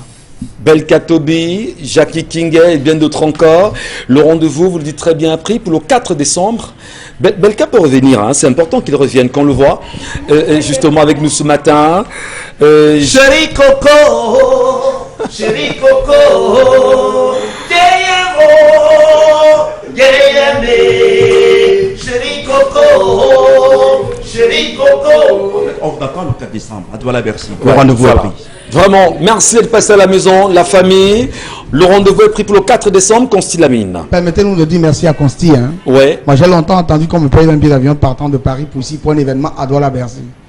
Ben, vous êtes là enfin. Hein. Consti Lamine l'a réalisé. Donc, Consti, je te dis merci infiniment. Et que Dieu veille sur toi, que Dieu veille sur Equinox. Merci infiniment, Jackie Kingay. Merci à vous également, Belka Tobi, la Giga Web Biostar. J'ai oublié quelque chose? Non, non.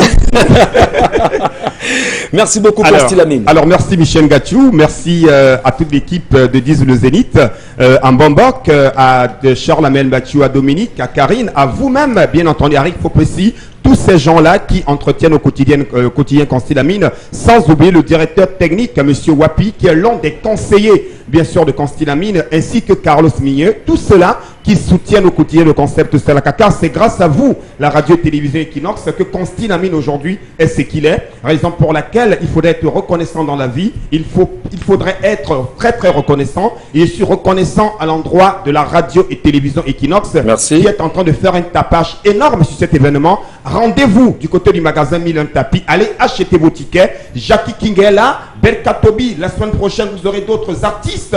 Tous ces artistes-là ont donné leur confirmation parce que les cachets ont déjà été payés par les partenaires. La salle est déjà réservée, tout est déjà mis sur pied. Le matériel de sonorisation arrive à Douala le mardi 1er décembre 2020 et commence à être installé à Douala-Bercy le 2 décembre 2020. Donc il y a de quoi se rendre massivement dans les points de vente pour acheter son ticket. Le nombre de places est très très limité. Nassom Biobessé, Mototé, au nu de l'ambiance BCBG. Et n'oubliez pas votre correcta des postars.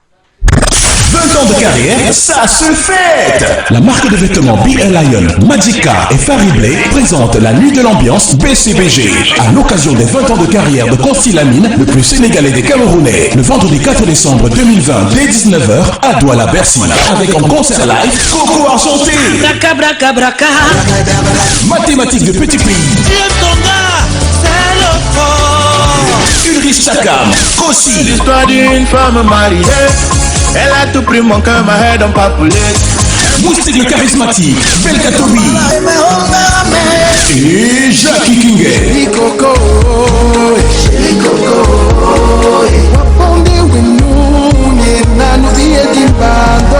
Notez bien, la nuit de l'ambiance PCBG à l'occasion des 20 ans de carrière de Consilamine, c'est le vendredi 4 décembre 2020 dès 19h à Douala-Bercy. Prix des places 6 000 et 5 000 francs CFA. Bien en vente à Douala-Bercy, 6 à Aqua. Info live 682 42 10 48. Soyez de la fête. Partenaire média, radio et télévision Equinox. Merci beaucoup, merci à vous mesdames et messieurs, nous vous saluons, quel que soit l'endroit où vous nous regardez.